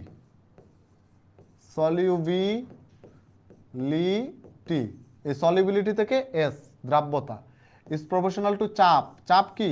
প্রেসার। প্রেসার এটা তো আমরা জানি নাকি? চাপ হচ্ছে প্রেসার, এখান থেকে পি। তাহলে এবার আমরা কি লিখতে পারি? এই যে মাঝখানে এটা কি? এটা হচ্ছে সমানুপাতিক চিহ্ন। আর সমানুপাতিক চিহ্নের সাথে আমাদের কি থাকে?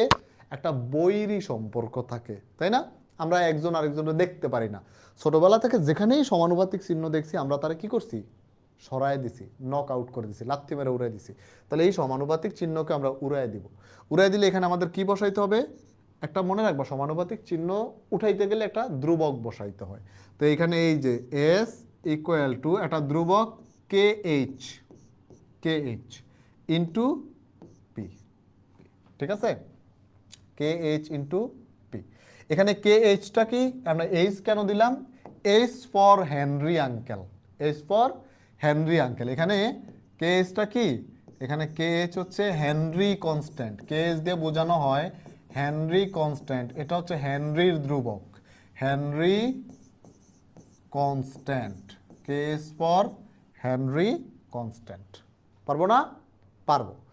এখন বাচ্চারা একটু খেয়াল করতো, আমাদেরকে যদি বলা হয় যে এই যে হেনরি কনস্ট্যান্ট, ওস্তাদের একক কি হবে? ওস্তাদের এককের জন্য আমরা এই যে কে এইচ ইকুয়াল টু কি? দ্রাব্যতা ডিভাইডেড বাই পি। ঠিক আছে, এখন দ্রাব্যতা মূলত কি? দ্রাব্যতা মূলত হচ্ছে ঘনমাত্রা, তাই না? তার মানে এটাকে আমরা কি লিখতে পারি? এটাকে আমরা লিখতে পারি মোল পার লিটার। নিচে চাপের একক কি? চাপের একক হচ্ছে অ্যাটমসফিয়ার। তাহলে এটা কি? এটা হচ্ছে mole per litre per ATM. ATM মানে কি?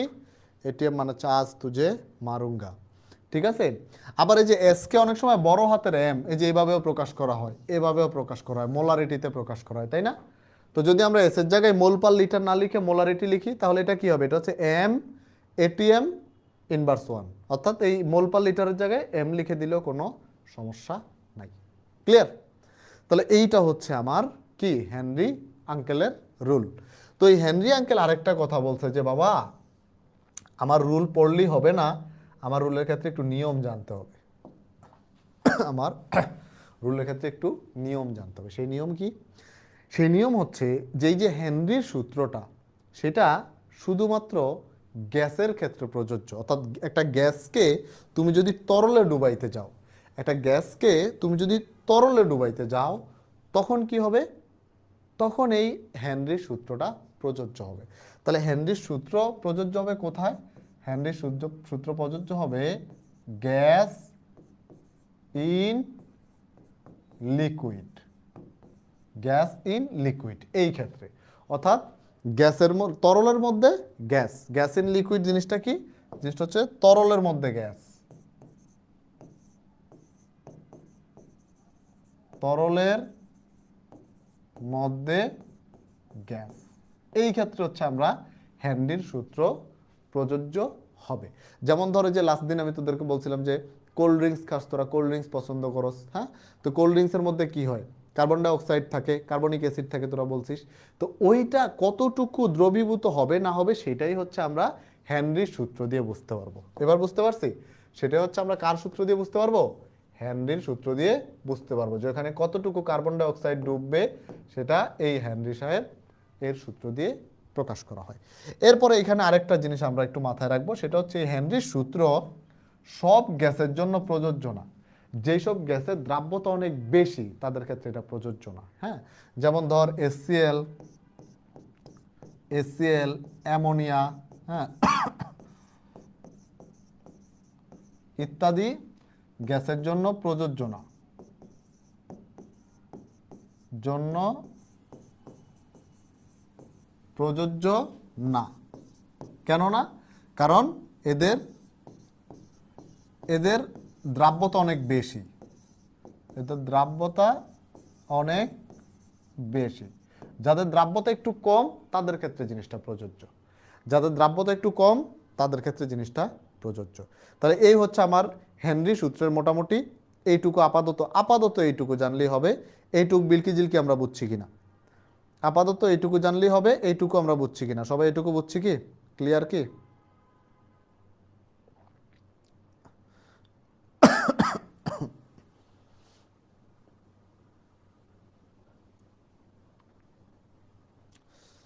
এটুকু বুঝছি কি? বুঝলে আরো দুইটা রুল লিখে দিব। যদি এটুকু বুঝি তাহলে আরো দুইটা লিখে দিব।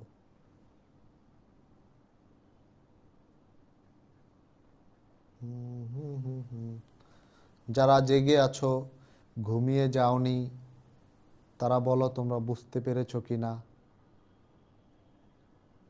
কিভাবে বুঝবো কার দ্রাব্যতা বেশি না কম? হ্যাঁ, এজন্য কি করতে হবে? এজন্য এই প্রশ্নটা যেমন তোমার মনে আছে, এই প্রশ্নটা আমার মনে আছে, এই প্রশ্নটা যে প্রশ্ন করে তার মনেও আছে। কারণ কি? কারণ কোনো একটা গ্যাসকে তুই ল্যাবরেটরিতে গিয়ে এক্সপেরিমেন্ট না করে তুই জীবনও বুঝবি না যে এর দ্রাব্যতা বেশি না কম, তাই না? এটা আমাদের কত খালি চোখে দেখে তো, নাম দেখে তো বোঝা যায় না। তাহলে এটা সম্পূর্ণ কি এক্সপেরিমেন্টাল, এক্সপেরিমেন্ট করে। এমন কয়টা গ্যাসের এক্সপেরিমেন্ট আমরা করব, কয়টা সম্ভব, তাই না? তো আমাদের লিমিটেশনস আছে, এই জন্য কি করতে হবে? কমন দুইটা মনে রাখতে হবে। কারণ এই দুইটা আমি জানি, তুমি জানো, যে স্যার প্রশ্ন করবে সে জানে। আন্দাজে একটা গ্যাসের কথা বললেই তো আমরা সেটা বুঝতে পারবো না। এখন যদি আমাদেরকে বলা হয় যে হুট করে বললো যে পার 100 গ্রাম পানিতে ক্লোরিন গ্যাসের দ্রাব্যতা কত, এটা মনে কর যে, বিশ্বাস কর আমি কেন, তুই কেন, ঢাকা বিশ্ববিদ্যালয়ের যে কেমিস্ট্রি স্যাররা আমারে পড়াইছে তাদেরকে হুট করে জিজ্ঞেস করলে পারবে না, র্যান্ডম কোন একটা গ্যাসের কথা জিজ্ঞেস করলে। কারণ এই ডাটা মুখস্থ করার জিনিস না, এই ডাটা মুখস্থ করার জিনিস না, এটা পৃথিবীর কেউ করবে না। কারণ এই জিনিসগুলো এক্সপেরিমেন্ট করে দেখতে হয়। সো এখানে যে দু একটা উদাহরণ আমরা জানি, এই দু একটা উদাহরণই যথেষ্ট, এর বেশি কিছু জানার দরকার নাই। ক্লিয়ার? ওকে, এরপরে আরো কিছু শর্ত আছে। যেমন ধর চাপ অনেক বেশি বা তাপ অনেক কম হলে প্রযোজ্য না, হেনরি সাহেব ভালো মানুষ, অনেক কিছু অনেক বেশি আবার অনেক কিছু অনেক কম এইসব উনি মানে না।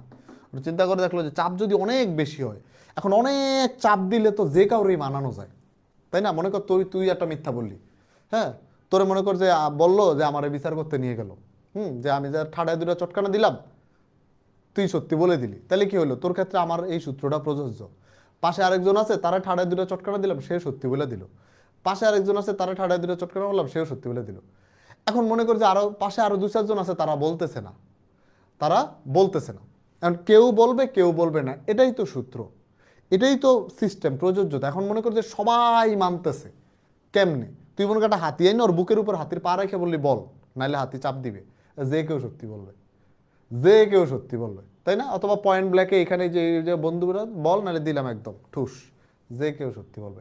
ফাঁসির গলিতে ঝুলাই দিয়া ওই যে ইটার দড়িটা হাতে রেখে বল না ছেড়ে দিলাম, যে কেউ সত্যি বলবে। তো যদি অনেক চাপ অনেক বেশি হয়, অনেক চাপ দিলে যে কোনো গ্যাস দ্রবীভূত হবে, এটা তো কোনো সূত্র না। অনেক চাপ দিলে যে কোনো গ্যাস দ্রবীভূত হয়ে যাবে, এটাই কোনো সূত্র না। সূত্র হচ্ছে যে এই কন্ডিশনের মধ্যে কে কার কার ক্ষেত্রে আমরা অ্যাপ্লাই করতে পারবো, কার ক্ষেত্রে অ্যাপ্লাই করতে পারবো না। ক্লিয়ার? তো এই যে যদি চাপ অনেক বেশি হয় বা তাপ অনেক কম হয়, সেই ক্ষেত্রে আমার হেনরির সূত্র প্রযোজ্য হবে না। আরেকটা কথা হচ্ছে, যেই গ্যাসটা আমরা পানিতে দিব, লিকুইডে দিব, সেই গ্যাসটা পানির সাথে বিক্রিয়া করতে পারবে না। যেই গ্যাসটাকে আমরা পানিতে দিব বা যেই গ্যাসটাকে আমরা লিকুইডে দিব, সেই গ্যাসটা কি করতে পারবে না? যে তরল দ্রাবক বা পানি, এই দ্রাবকের সাথে বিক্রিয়া করতে পারবে না। তো এই জিনিসটা, এগুলো খুব বেশি ইম্পর্টেন্ট না, বাট মনে রাখলে ভালো আর কি। ঠিক আছে, মনে রাখলে ভালো যে গ্যাসটি তরলের সাথে বা তরল দ্রাবকের সাথে বিক্রিয়া করতে পারবে না, তরল দ্রাবকের সাথে বিক্রিয়া করতে পারবে না, বিক্রিয়া করতে পারবে না, পারবে না।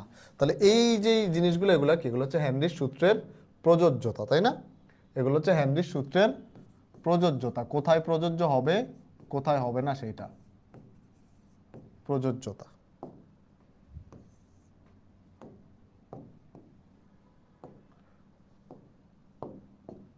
প্রযোজ্যতা, এগুলো হচ্ছে হেনরির সূত্রের প্রযোজ্যতা। তাহলে হেনরির সূত্রের প্রযোজ্যতা কি কি? যেটা তরলের মধ্যে গ্যাস, মানে একটা তরলে গ্যাস তুমি দিবা, ওইটার জন্য প্রযোজ্য। হাইড্রোক্লোরিক অ্যাসিড, অ্যামোনিয়া, এদের জন্য প্রযোজ্য না, কারণ এদের দ্রাব্যতা এমনিতে অনেক বেশি, তুমি চাপ দিলা বা না দিলা ডাজেন্ট ম্যাটার। তারপরে চাপ যদি অনেক বেশি হয়, তাপ যদি অনেক কম হয়, তাহলে এটা প্রযোজ্য না। এবং গ্যাসটি তরলের দ্রাবকের সাথে, যেই গ্যাসটা তুমি দিবা, সেই গ্যাসটা যেন তরল দ্রাবকের সাথে বিক্রিয়া করে না ফেলে। ঠিক আছে, বিক্রিয়া যদি করে ফেলে তাইলে আর হবে না। এইটাই। তো আলহামদুলিল্লাহ, এতটুকু যদি আমরা বুঝি, তাহলে হেনরির সূত্রের জন্য এতটুকুই যথেষ্ট আপাতত। এরপরে ম্যাথে গেলে, যখন ম্যাথে যাব, তখন আর একটু কাজে লাগবে। ঠিক আছে, ওকে। তাহলে আমরা যাই পরেরটাতে, দেখি আমাদের জন্য আর কি অপেক্ষা করতেছে।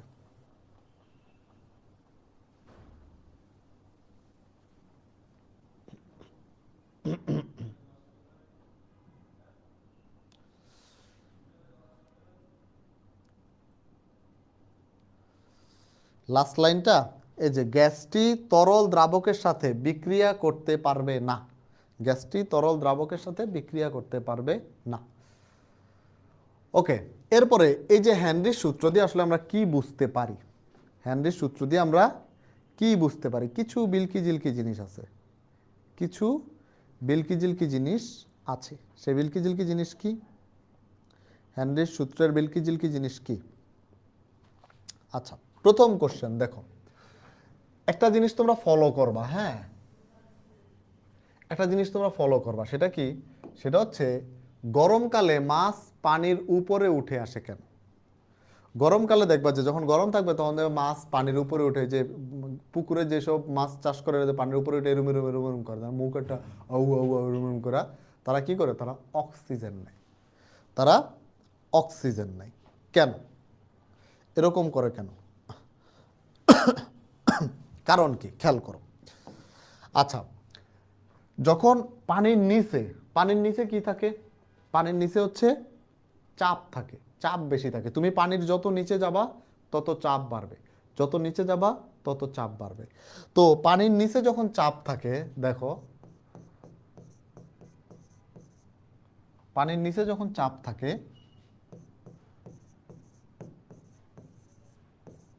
পানির নিচে চাপ চাপ বেশি থাকে, তাই না? চাপ বেশি থাকে। তো চাপ যদি বেশি থাকে, তাহলে সেখানে দ্রাব্যতা বেশি। কে বলছে? হেনরি বলছে। তাহলে দ্রাব্যতাও কি থাকে? দ্রাব্যতাও বেশি হবে। কার দ্রাব্যতা? অক্সিজেনের দ্রাব্যতা। এখন অক্সিজেন কি? গ্যাস, তাই না? এই অক্সিজেন, পানির নিচে তো অক্সিজেন আছে জানো নাকি, যেটা মাছ নেয় বা অ্যাকোয়াটিক লাইফ যারা, মানে কি বলে এটাকে, এই সামুদ্রিক সিস্টেম যেটা, ওই পানির ভিতরে যারা আছে, জলীয় প্রাণী যারা, ওই জলীয় প্রাণীরা এই অক্সিজেনটা খায়, তাই তো? তো ওই অক্সিজেনটা আমার যখন পানির নিচে যখন চাপ বেশি থাকবে, তখন এই পানির নিচে অক্সিজেনের দ্রাব্যতাও বেশি থাকবে। এখন সেইখানে কি আছে? সেখানে অক্সিজেন সাপ্লাইটা থাকে, তাই না? অক্সিজেন বেশি থাকবে, বা অক্সিজেন অ্যাভেলেবেল থাকবে, ঠিক আছে? এখন চাপ আর তাপ, এই জিনিসটা একটা আরেকটার উল্টা। তুমি যদি তাপ বৃদ্ধি করো, চাপটা কিছুটা কমবে। আবার তাপ যদি তুমি বৃদ্ধি করো, তাপ বৃদ্ধি করলে এই টেম্পারেচার, তাপ কি? তাপ হচ্ছে টেম্পারেচার টি। এই টি যদি তুমি বাড়ায় দাও, টি যদি তুমি ইনক্রিজ করো, বাড়ায় দাও, টি বাড়ায় দাও, তাহলে কি হয়? তাহলে দ্রাব্যতা কমে যায়। টি বাড়ায় দিলে দ্রাব্যতা কমে, দ্রাব্যতা কমে,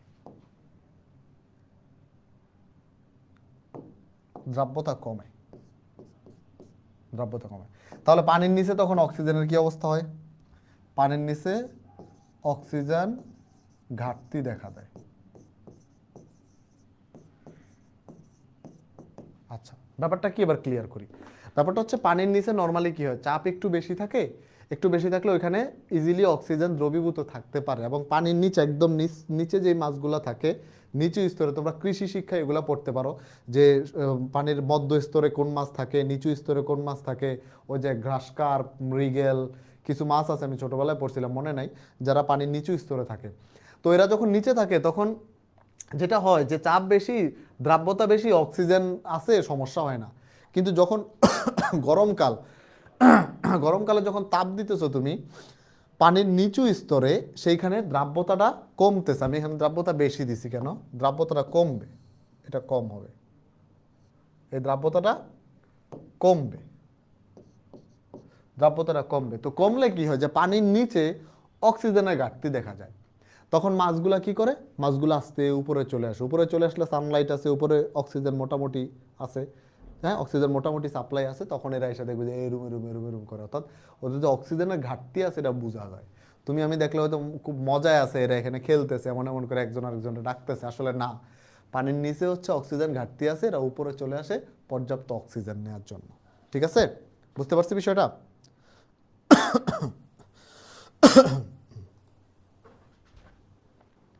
বুঝতে পারছি বিষয়টা? ক্লিয়ার? যে তাহলে কেন মাছ উপরে উঠে আসে? কমবে, হ্যাঁ, দ্রাব্যতা কমবে। একজন লিখছে মাছের গরম লাগে তাই। আরে, মাছের গরম লাগে কে ডায়? এইচ এ বসিত না বাসিত, তোর নাম কি? মাছের গরম লাগে, হ্যাঁ, গরম লাগে, বন্ড, মাছের গরম লাগে। ওকে, ঠিক আছে। এবার পরেরটা হচ্ছে ঠান্ডা কোকে ঝাঁজ বেশি থাকে কেন? ঠান্ডা কোকে ঝাঁজ বেশি থাকে কেন? তো তুমি যখন কোকটাকে ঠান্ডা রাখো, ঠান্ডা কন্ডিশনে রাখো, মানে ঠান্ডা কন্ডিশনে রাখো, ঠান্ডা অবস্থায়। তো ঠান্ডা আসলে কখন? ঠান্ডা অবস্থা হচ্ছে ফ্রিজে যখন রাখি আমরা, তাই না? ফ্রিজিং করে যখন রাখি, তো ফ্রিজে যখন থাকে তখন ওই ঠান্ডা অবস্থায় তাপমাত্রা কম থাকে, গ্যাসের দ্রাব্যতাটা বেশি থাকে। অর্থাৎ কার্বন ডাই অক্সাইডটা, এই কার্বন ডাই অক্সাইড এর দ্রাব্যতা বেশি থাকে, দ্রাব্যতা বেশি থাকে। তো যেহেতু কার্বন ডাই অক্সাইডটা ঠিকঠাক মতো দ্রবীভূত থাকে, তখন তুমি যখন কোকটা খাবা দেখবে যে একটা আলাদা ঝাঁজ পাওয়া যায়, হ্যাঁ। কিন্তু নর্মাল গরম অবস্থায় খাইলে দেখবে এই ঝাঁজটা পাওয়া যায় না, কারণ গরম অবস্থায় কার্বন ডাই অক্সাইডটা ঠিক মতো দ্রবীভূত থাকে না। ঠিক আছে, কোন কন্ডিশনে থাকে? ঠান্ডা কন্ডিশনে থাকে। তো ঠান্ডা কন্ডিশনে কি বলে এটাকে, ওখানকার ওই পানির ভিতরকার চাপটাও বেশি থাকে। তুমি দেখবা যে যখন একটা মাংসর কথা চিন্তা করো, ধরো তুমি বাইরে থেকে মাংস কিনে আনছো, তোমাকে তোমার আম্মু বললো যে মাংসগুলো আলাদা করো। এখন নর্মাল কন্ডিশন তুমি 1 পিস 2 পিস 3 পিস করে আলাদা করে দিলা, কারোর মধ্যে কারো কোনো চাপ নাই, তোমার শক্তি দেওয়া লাগতেছে না। এই মাংসটাই তুমি যখন ফ্রিজে করবা, একদম ফ্রিজিং হবে, তখন এটা তুমি এমনি এমনি আলাদা করতে পারবা? এমনি এমনি তোমার টাইনা শিখতে পারবো, ভাঙতে পারবা না, একদম শক্ত হয়ে যায়। তখন কি থাকে, প্রেশার থাকে, হাই প্রেশার থাকে ওইখানে, তাই না? তো এইখানে ব্যাপারটা এরকম যে কার্বন ডাই অক্সাইড যখন তুমি ফ্রিজে রাখো জিনিসটা, তখন ভিতরে কি থাকে, চাপ বেশি থাকে, তাপ কম থাকে, চাপ বেশি থাকে। তো চাপ যখন বেশি থাকে তখন কার্বন ডাই অক্সাইডের দ্রাব্যতাও বেশি থাকে। তো প্রেশার বেশি, দ্রাব্যতা বেশি, খাইলা আর বিলকি জিলকি তৈরি হয়ে গেল। তাহলে এই ঠান্ডা কোকে যে ঝাঁজটা বেশি থাকে, এটা কেন? এটা হচ্ছে ওখানে চাপ বেশি থাকে, চাপ বেশি থাকলে কার্বন ডাই অক্সাইডের দ্রাব্যতা বেশি থাকবে। এই জিনিসটা আমাদের চোখে আঙুল দিয়ে কে দেখিয়ে দিয়েছিল? আঙুল দিয়ে দেখিয়ে দিয়েছিল আমাদের এই যে আমাদের ওই যে হেনরি আঙ্কেল। হেনরি আঙ্কেল বলছিল যে চাপ যত বেশি হবে দ্রাব্যতা তত বেশি হবে। ক্লিয়ার?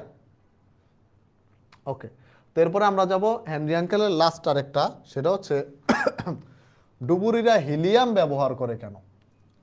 ডুবুরিরা হিলিয়াম কেন ব্যবহার করে? নর্মালি ডুবুরিরা যেই অক্সিজেন নিয়ে যায়, হ্যাঁ, মানে সমুদ্রের নিচে, সেই অক্সিজেনের সাথে নাইট্রোজেন মিক্স থাকে। কি মিক্স থাকে? নাইট্রোজেন মিক্স থাকে, নাইট্রোজেন, নাইট্রোজেন এটা। তো যখন সমুদ্রের তলে যায়, নিচে যায়, নিচে যায়, তখন সমুদ্রের নিচে চাপ অনেক বেশি। ওই চাপে কি হয়, এই নাইট্রোজেন রক্তের মধ্যে দ্রবীভূত হয়ে যায়। কোথায়? রক্তের মধ্যে দ্রবীভূত হয়ে যায়। এবার তুমি যখন সমুদ্র থেকে উপরে উঠলা, উঠার পরে চাপ কি আর আগের মতো আছে? সমুদ্রের নিচে যেই চাপ ওই চাপ আছে না, চাপ তো কমে গেছে। তো চাপ কমে যাওয়ার কারণে এই দ্রাব্যতা কি হবে, কমে যাবে। তো দ্রাব্যতা কমে গেলে নাইট্রোজেন কি করে, রক্ত থেকে বুদবুদ আকারে বের হয়ে আসে, রক্ত থেকে বুদবুদ আকারে বের হয়ে আসতে চায়। তখন ওই মানে ডুবুরিদের অনেক কষ্ট হয়, জিনিসটা অনেক পেইনফুল, অনেক কষ্ট হয়। বুঝছি বিষয়টা? তো এখন আমরা যদি এর সাথে হিলিয়াম দিই, হিলিয়াম, যদি হিলিয়াম যোগ করি, হিলিয়ামের কেএইচ এর মানটা কম, হিলিয়ামের কেএইচ এর মান কম্পারেটিভলি নাইট্রোজেন থেকে কম। যার কারণে হিলিয়াম যখন আমরা নিব, এই হিলিয়াম যখন আমরা নিব, সেটা এই নাইট্রোজেনের মতো চাপ কমে গেলে দ্রাব্যতাটা কমে না। ঠিক আছে? হিলিয়ামের ক্ষেত্রে আর চাপ কমে গেলে দ্রাব্যতাটা কমে না। হিলিয়ামের ক্ষেত্রে কি হয়, যে যখন নাইট্রোজেনের ক্ষেত্রে কি হয়, যে চাপ কমে গেল, দ্রাব্যতা কমলো, কমলে এটা কি হয়ে যায়, বুদবুদ আকারে বের হয়ে আসতে কষ্ট হয়। কিন্তু হিলিয়ামের ক্ষেত্রে আর এই ঘটনার ঘটনা। হিলিয়ামের যেহেতু কেএস এর মানটা নাইট্রোজেনের মানের চেয়ে কম, এইটা ইজিলি দ্রবীভূত হয় এবং ইজিলি বের হয়ে আসতে পারে। হিলিয়াম কি লাইট অ্যাটম, হালকা অ্যাটম, এইটা যখন বুদবুদ আকারে বের হয়ে আসে তখন অত বেশি কষ্ট হয় না। এইসব ঘটনাগুলো ব্যাখ্যা করছে কে? এইসব ঘটনাগুলো ব্যাখ্যা করছে হচ্ছে আমাদের হেনরি আঙ্কেল। কোন আঙ্কেল? Henry uncle.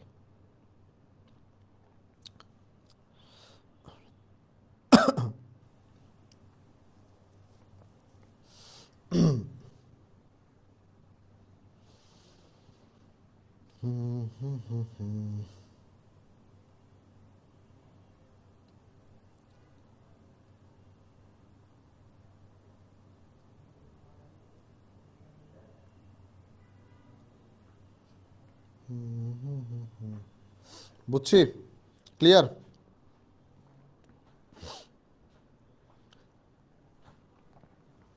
এগুলো একটু জাস্ট রিডিং দিয়ে রাখবো, হ্যাঁ, এগুলো যে মুখস্থ করে একদম উড়াই দিব ওরকম কিছু না, জাস্ট রিডিং দিয়ে রাখবো।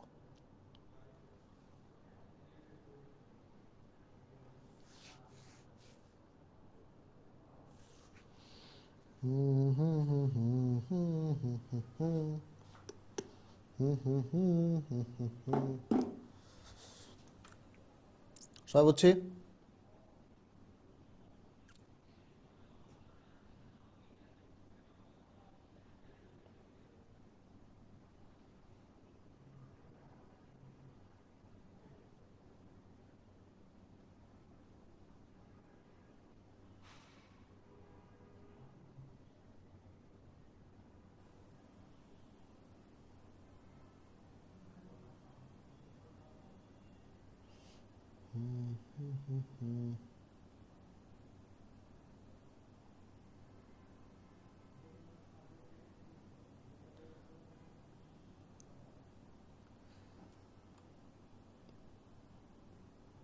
ডুবুরিটা আবার বলেন। আচ্ছা, খুবই সিম্পল, মানে ধর আমি বলি যে সমুদ্রের নিচে যখন ধর চাপ অনেক বেশি থাকে, অনেক চাপে নাইট্রোজেন কি করে, নাইট্রোজেন হচ্ছে দ্রবীভূত হয়। এবার যখন আমরা উপরে উঠে আসি তখন এটা বুদবুদ আকারে বের হয়ে আসে। তো বুদবুদ আকারে বের হয়ে আসলে কি হয়, কষ্ট হবে। কিন্তু হাইড্রোজেনের ক্ষেত্রে এই দ্রাব্যতাটা কম। হাইড্রোজেনের ক্ষেত্রে এই দ্রাব্যতাটা কি কম, অর্থাৎ হিলিয়ামের ক্ষেত্রে আমরা যখন অক্সিজেনের সাথে হিলিয়ামটা মিক্স করে নিব তখন হিলিয়ামের ক্ষেত্রে এই দ্রাব্যতাটা কম, মানে নাইট্রোজেনের চেয়ে হিলিয়ামের দ্রাব্যতা কম। নাইট্রোজেনের একদম সোজা বাংলায় এটা মনে রাখবি যে নাইট্রোজেনের চেয়ে N2 এর চেয়ে চেয়ে হিলিয়ামের হিলিয়ামের রক্তে দ্রাব্যতা কম, রক্তে দ্রাব্যতা কম। তো যেহেতু রক্তে দ্রাব্যতা কম, তাহলে হিলিয়াম কম দ্রবীভূত হবে। এবার যখন আমরা সমুদ্রের উপরে উঠে আসব তখন হিলিয়াম যেহেতু কম দ্রবীভূত হয়েছে, হালকা বের হবে, ওইটা অত কষ্ট হবে না। কিন্তু নাইট্রোজেনের দ্রাব্যতা ওখানে বেশি, নাইট্রোজেনের দ্রাব্যতা যেহেতু বেশি, তাহলে সে কি হবে, সে বেশি দ্রবীভূত হবে এবং বেশি বের হয়ে আসবে, বেশি কষ্ট হবে, আর কিছু না। ঠিক আছে, ওকে। এবার হয়তো আমরা বুঝতে পারছি। এগুলো জাস্ট রিডিং দিবা, হ্যাঁ, জাস্ট রিডিং। এগুলো ইন্টারেস্টিং জিনিস, একটু আমরা জানলাম, এমন না যে এটা একদম মুখস্থ করে উল্টায় দিব এরকম কিছু না, জাস্ট ইন্টারেস্টিং জিনিস, মজার জিনিস, এই জিনিসটা একটু জেনে রাখলাম, আর কিছুই না। ওকে, তাহলে এই হচ্ছে আমার হেনরি আঙ্কেল গেল।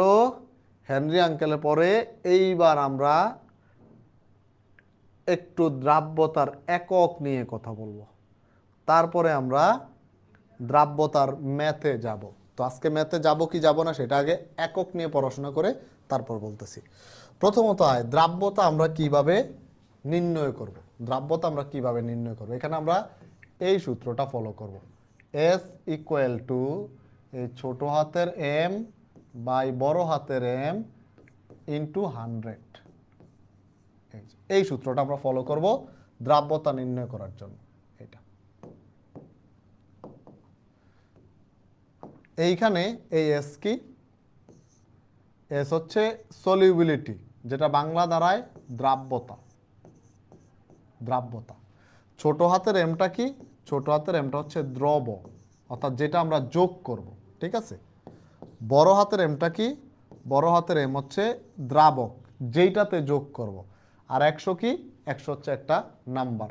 তোদের বইয়ে হতো এরকম এম, এখানে যে দ্রবণ minus M, M minus M বুংচুং দিতে পারে, অত বুংচুঙে যাওয়ার দরকার নাই। ভাইয়া যেটা লিখছি এই সূত্রই তোরা ফলো করবি, ভাইয়া যেটা লিখছি এই সূত্রটাই ফলো করবি। ঠিক আছে, এই সেম সূত্রটাই ফলো করব আমরা। আচ্ছা, সেম সূত্র যদি আমরা ফলো করি, তো এবার আসি দ্রাব্যতার একক তাহলে কি হবে, দ্রাব্যতার একক কি হবে। তো 3 ধরনের একক আমরা দ্রাব্যতায় ব্যবহার করি, 3 ধরনের একক কি কি। একটা হচ্ছে এককবিহীন দ্রাব্যতা, মানে দ্রাব্যতার এককই নাই। একটা হচ্ছে এককবিহীন দ্রাব্যতা। দেখো,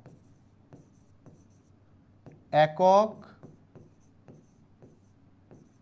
বিহীন দ্রাব্যতা,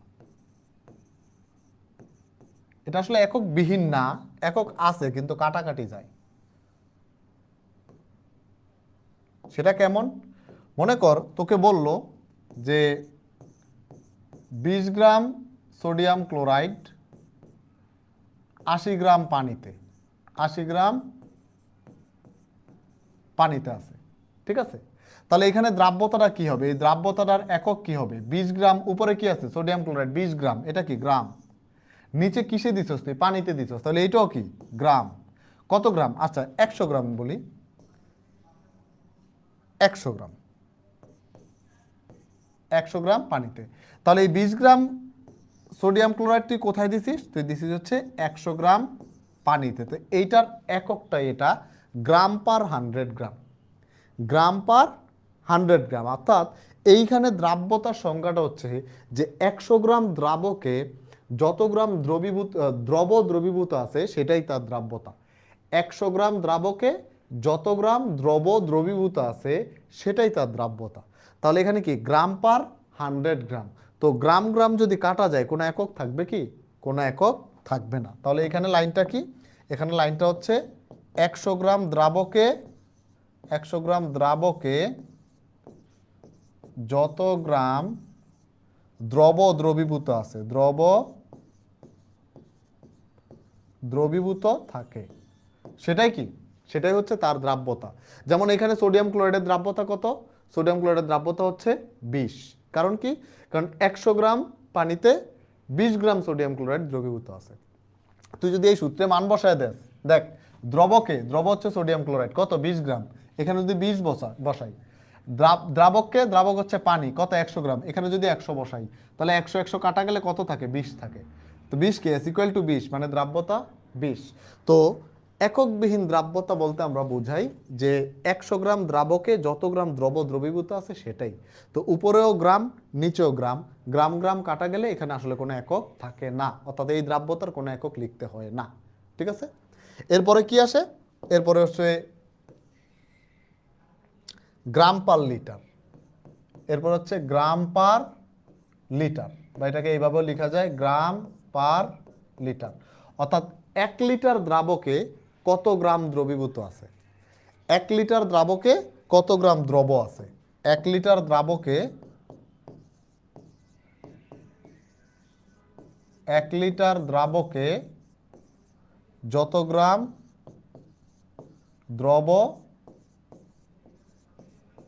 দ্রবীভূত থাকে সেটা কি? সেটা হচ্ছে গ্রাম পার লিটার। অর্থাৎ তোকে বললো 1 লিটার পানিতে 50 গ্রাম সোডিয়াম ক্লোরাইড দ্রবীভূত আছে, 50 গ্রাম, তাহলে এরই কত? দ্রাব্যতা কত? 50 গ্রাম পার লিটার, 50 গ্রাম পার লিটার। ঠিক আছে? এরপরে কি আসে? এরপরে আসে হচ্ছে মোল পার লিটার। মোল পার লিটার তো আমরা জানি নাকি? মোল পার লিটার এটা কি? এটা হচ্ছে ঘনমাত্রা, যে 1 লিটারে কত মোল আছে। এটা হচ্ছে 1 লিটারে কত মোল আছে, মোল পার লিটার। ওটা আমরা পরিচিত, অনেক পরিচিত এটা, এই জন্য আর ব্যাখ্যা করলাম না। তাহলে এই হচ্ছে দ্রাব্যতার একক। আমরা 3টা একক ব্যবহার করব। একটা হচ্ছে গ্রাম পার 100 গ্রাম, যেখানে আমাদের কোনো একক লিখতেই হবে না। আর একটা হচ্ছে গ্রাম পার লিটার, যেখানে আমরা এটা লিখবো গ্রাম পার লিটার বা এটা গ্রাম পার লিটার। আর একটা হচ্ছে মোল পার লিটার। এই 3টা এককই মূলত আমাদের এই লেভেলে আমরা দ্রাব্যতা নির্ণয় করি। ঠিক আছে? বোঝা গেছে? এই 3টা এককেই আমরা দ্রাব্যতা নির্ণয় করব।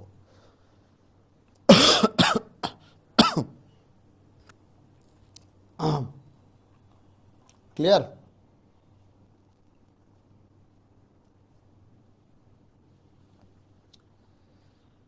ভাইয়া আপনি কফি খাইছেন রাত 2টার দিকে? আমার ওরে ভণ্ড রে।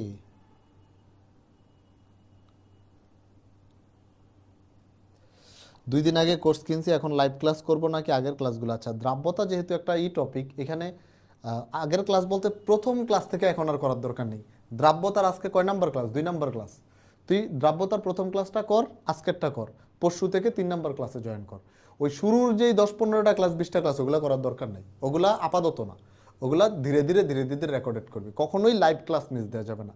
লাইভ ক্লাস মিস দিলি মানে পিছিয়ে পড়লি। এরপর তোর মনে হবে রেকর্ডেড করব, তো বলে রেকর্ডেড তো আছে, আজকে না কালকে, কালকে না পরশু, পরশু না তরশু, এইভাবে শেষ। কারণ আমার এক স্যার বলছিল যে রাত পোহালে কাল আজ হয়ে যায়, কাল চিরদিনই কাল রয়ে যায়। তুই যে কালকে করবি, এই কালকে কালকেই থাকবে। কারণ রাতটা পোহাইলেই ওই কালটা আজ হয়ে যাবে। তো আজকে তোর কি মনে হবে যে আরে আজকে থাকুক, কালকে, পরের দিন কালকেটা হয়ে যাবে আজকে, আজকে থাকুক কালকে, এভাবে কাল চিরদিনই কাল রয়ে যাবে, ক্লাস করা হবে না। সুতরাং কি করতে হবে? লাইভ ক্লাসে জয়েন করতে হবে, লাইভ ক্লাস করতে হবে। ঠিক আছে? ওকে। জাকারিয়া হাবিব ভাইয়া, আপনি কফি খাইছেন রাত 2টার দিকে, আর আমাদের দেয় নাই। দেয় নাই না দেন নাই, মানে আমি তোকে দিব, তুই একটা কাজ করিস, রাত 2টার দিকে আমার বাসার নিচে হা করে থাকিস, আমি উপর থেকে কফি ডালবো, তুই খাইস। শয়তানের হাড্ডি কোনকার, রাত 2টার দিকে আমি কফি খাইছেন, হ্যাঁ দিয়ে খাইতাম। তো আজকে আমি ফোন দিব, জাকারিয়া আমার ভাই, আমি কি একটু কফি খাবো, তুমি আসবা?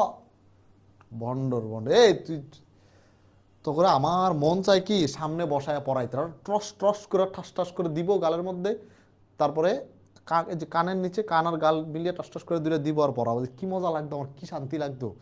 তোর না পিঠে পড়ায় আমার ভালো লাগতেছে না।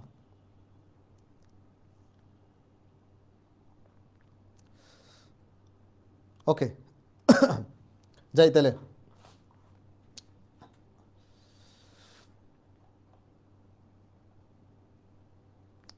ঠিক আছে, আর বেশিক্ষণ আর অল্প একটু পড়াবো, অল্প একটু পড়াবো, তাইলে আমরা নেক্সট ক্লাসে এসেই ম্যাথ করতে পারবো। কিন্তু আজকে যদি এখন ছুটি দিয়ে দিই, নেক্সট ক্লাসে এসে আবার বক বক করা লাগবে, বক বক আমি করতে চাচ্ছি না। হ্যাঁ, আচ্ছা, তো তো লাস্ট আর 5 মিনিট, এরপর তোদের কাছে ছুটি দিয়ে দেবো, মাফ করে দেবো। আমি দ্রাব্যতা ধীরে ধীরে শুরু করব, কারণ এখানে তোদেরকে আমি 1000 ম্যাথ করাবো। ভয় পাইস না, কথার কথা, মানে অনেক ম্যাথ করাবো, এই জন্য আস্তে ধীরে আগাইতেছি, আস্তে ধীরে, যাতে তোদের উপর প্রেশার না পড়ে। ওকে, তো এই দ্রাব্যতার এককে আমাদেরকে যদি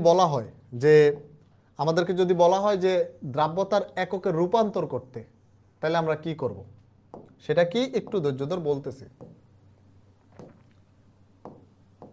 আচ্ছা, ধর আমরা একটা দ্রাব্যতা নির্ণয় করলাম গ্রাম পার লিটারে। গ্রাম পার লিটারে কিসে? আমরা একটা দ্রাব্যতা নির্ণয় করলাম হচ্ছে গ্রাম পার লিটার, এই এককে। এখন আমাদেরকে বলল যে না, তুমি উত্তর লিখবা মোল পার লিটারে। উত্তর কিসে লিখবা? উত্তর লিখবা মোল পার লিটারে। তখন আমরা কি করব? গ্রাম পার লিটার থেকে মোল পার লিটার আমরা কি করব? দেখ ভাইয়া, এখানেও পার লিটার, এখানেও পার লিটার, লিটার লিটার ঠিক আছে, শুধু গ্রামকে মোলে নিয়ে যেতে হবে। তো গ্রামকে মোলে নেওয়ার জন্য ছোটবেলায় আমরা কি সূত্র শিখছিলাম? ছোটবেলায় আমরা শিখছিলাম এই যে এটা, n equal to W/M। W/M, বাস এই সূত্রটা অ্যাপ্লাই করলে কি হবে? এই সূত্রটা অ্যাপ্লাই করলে যে গ্রামে মানটা বসায় দিলে মোলটা চলে আসবে, শেষ। তাহলে এখানে আর কোনো ক্যাচাল হবে না, এখানে আর কোনো ক্যাচাল হবে না। তাহলে গ্রাম পার লিটার থেকে মোল পার লিটারে যাইতে গেলে আমাদের এই সূত্রটা অ্যাপ্লাই করতে হবে, এই সূত্রটা অ্যাপ্লাই করতে হবে। ক্লিয়ার? এখন যদি উল্টাটা হয়, তোমাকে যদি বলা হয় যে মোল পার লিটার থেকে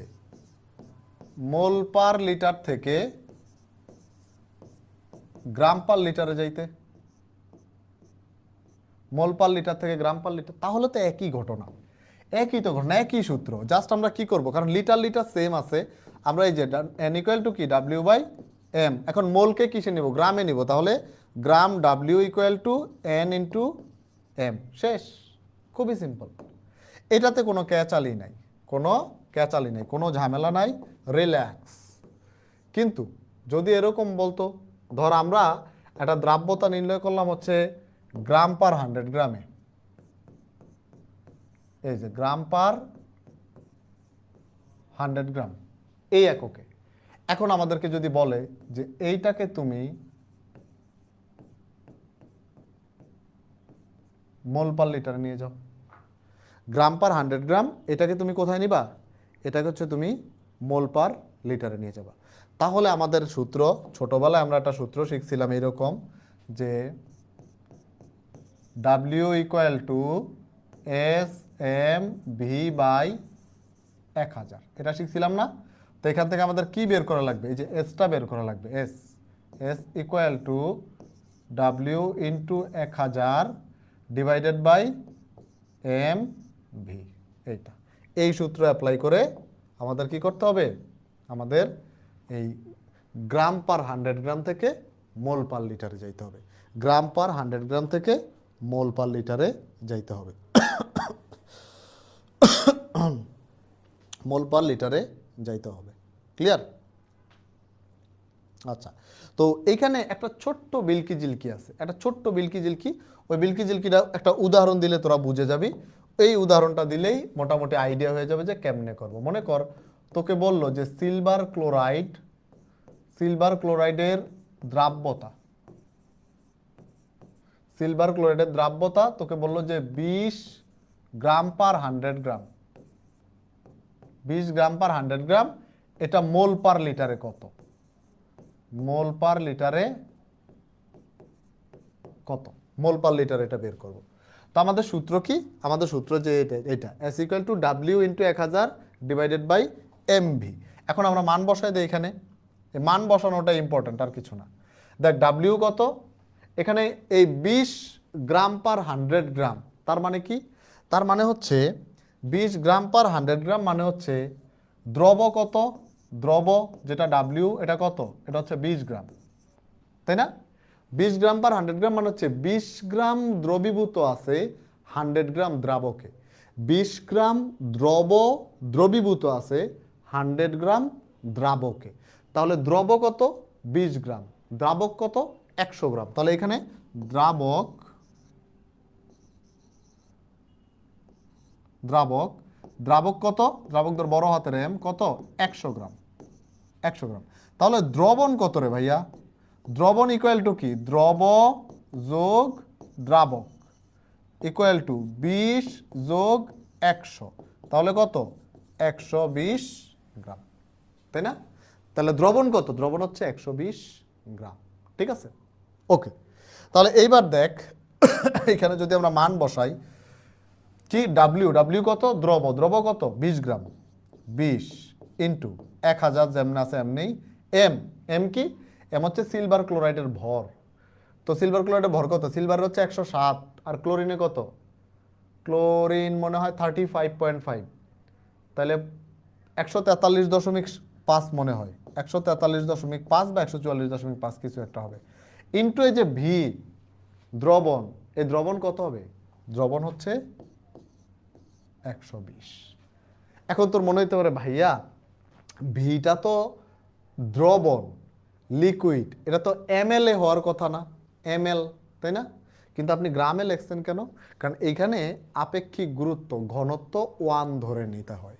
যদি ঘনত্ব দেয়া না থাকে 1 ধরে নিতে হয়। ছোটবেলায় এই সূত্রটা তোরা হয়তো অনেকে দেখছিস, যদি না দেখিস আমি এখন দেখাই দিচ্ছি, দেখ এই যে এইটা শিখছি কিনা আমরা ছোটবেলায়, rho equal to M by V, rho equal to M by V, তাই না?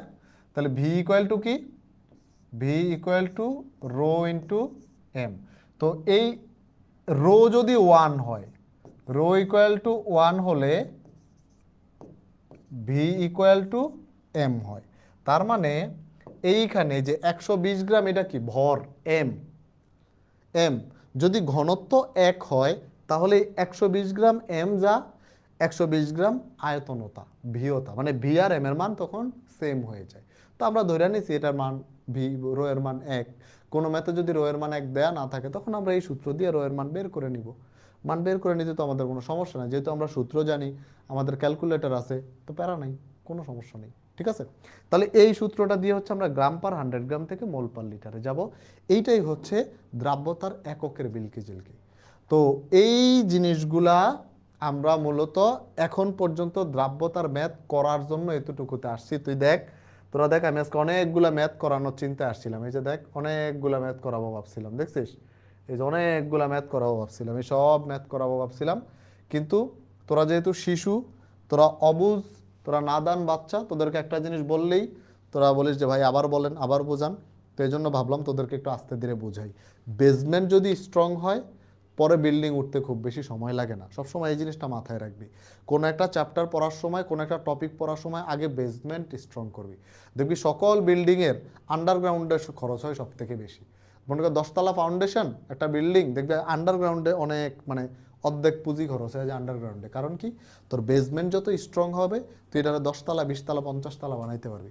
তোর বেসমেন্টই যদি বিলকি জিলকি হয়, তুই যদি লোহার জায়গায় বাঁশ দেস, তাহলে বিল্ডিংও একদিন ভেঙে বাঁশ একদম সিস্টেম হয়ে যাবে। তো এই জন্য কী করতে হবে, বেসমেন্ট স্ট্রং করতে হবে। তাড়াতাড়ি শেষ করার চেয়ে স্ট্রংলি শেষ করা বেটার, ঠিক আছে? তুই দ্রুত করে শেষ করবি, যেমন তোদের অনেকেই দেখছি যে, মানে এর আগেও দেখছি হতাশ, তোদের তাড়াতাড়ি হইতেছে না, চ্যাপ্টার শেষ হয়ে গেছে অন্যান্য জায়গায় বা কলেজে শেষ করে ফেলছে। তো তোদেরকে আমি কথা দিচ্ছি যে ধর তোদের সৈকত ভাই বর্ণালী পড়াইছে না, পড়াইছে না, আমি দ্রাব্যতা পড়াইতেছি, তো আমার দ্রাব্যতা সেগমেন্ট শেষ হোক, তো সৈকত ভাই অলরেডি শেষ। তুই তোর সৈকত ভাই যা শিখাইছে বর্ণালী, তুই যা তোর যারা যারা মনে কর দ্রুত শেষ করে ফেলছে তাদের সাথে কি আলোচনা করে দেখ, তুই 1 লাইন হলেও বেশি জানিস তাদের চেয়ে, 1 লাইন হলেও বেশি জানিস এবং খুব ডিপলি জানিস জিনিসগুলো। তো এই যে এইখানে দ্রাব্যতা ভাইয়া পড়াইতেছি, দ্রাব্যতা যখন একদম শেষ করবে ইনশাল্লাহ তোরা দেখবি যাদের আগে শেষ হয়ে গেছে তাদের চেয়ে তুই অনেক বেটার জানিস, তোর বেসিক তাদের চেয়ে অনেক বেশি স্ট্রং, এটা দরকার। এরপরে তুই তোর বেসিক স্ট্রং হইলে নিজের মতো সাজাইতে পারবি বিল্ডিং, ঠিক আছে? তো এই জন্য আমি একটু স্লো যাইতেছি, 1-2 লেকচার করে যাইতেছি, এরপর আবার ইনশাল্লাহ যখন তোদের বেসমেন্ট স্ট্রং হয়ে যাবে তখন টান দিব, তখন এক ক্লাসে 50টা 60টা ম্যাথ করাইতে পারবো, কোনো সমস্যা নেই, ঠিক আছে? তো আজকে এ পর্যন্তই থাকুক, তোদের সাথে আবার আমার নেক্সট ক্লাসে দেখা হইতেছে। আজকে কী বার? আজকে হচ্ছে টুইসডে, নেক্সট বৃহস্পতিবার আবার দেখা হচ্ছে ইনশাল্লাহ। বৃহস্পতিবারে আমরা অনেকগুলো ম্যাথ করব ক্লাসে, হ্যাঁ, এই টপিকের উপর নর্মাল ম্যাথ, জেনারেল ম্যাথ, বিভিন্ন বোর্ডে ভার্সিটিতে অ্যাডমিশন টেস্টে আসা ম্যাথ সব করব, ক্লিয়ার? ওকে, তাহলে আজকে গেলাম, আল্লাহ হাফেজ বাচ্চারা, দোয়া করিস আমি যেন সুস্থ হয়ে আসতে পারি।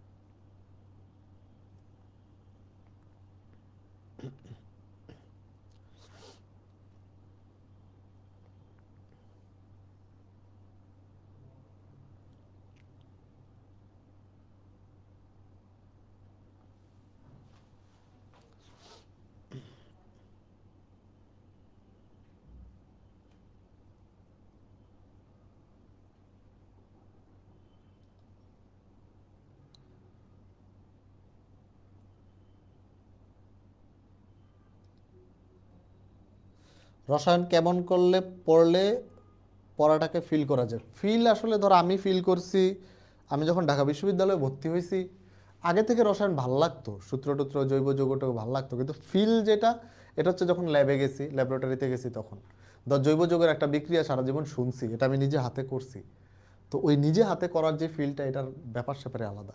যেমন ধর মনে কর যদি ফরেন কান্ট্রির কথা, আমেরিকার কথা বলি, ওরা কি করে, ওদের আন্ডারগ্রেডে যারা পড়ে এদের হচ্ছে ল্যাবরেটরিতে ম্যাক্সিমাম জিনিস ল্যাবে দেখায়, ওরা সামনে থেকে ওরা দেখে বুঝে তারপর পড়ে।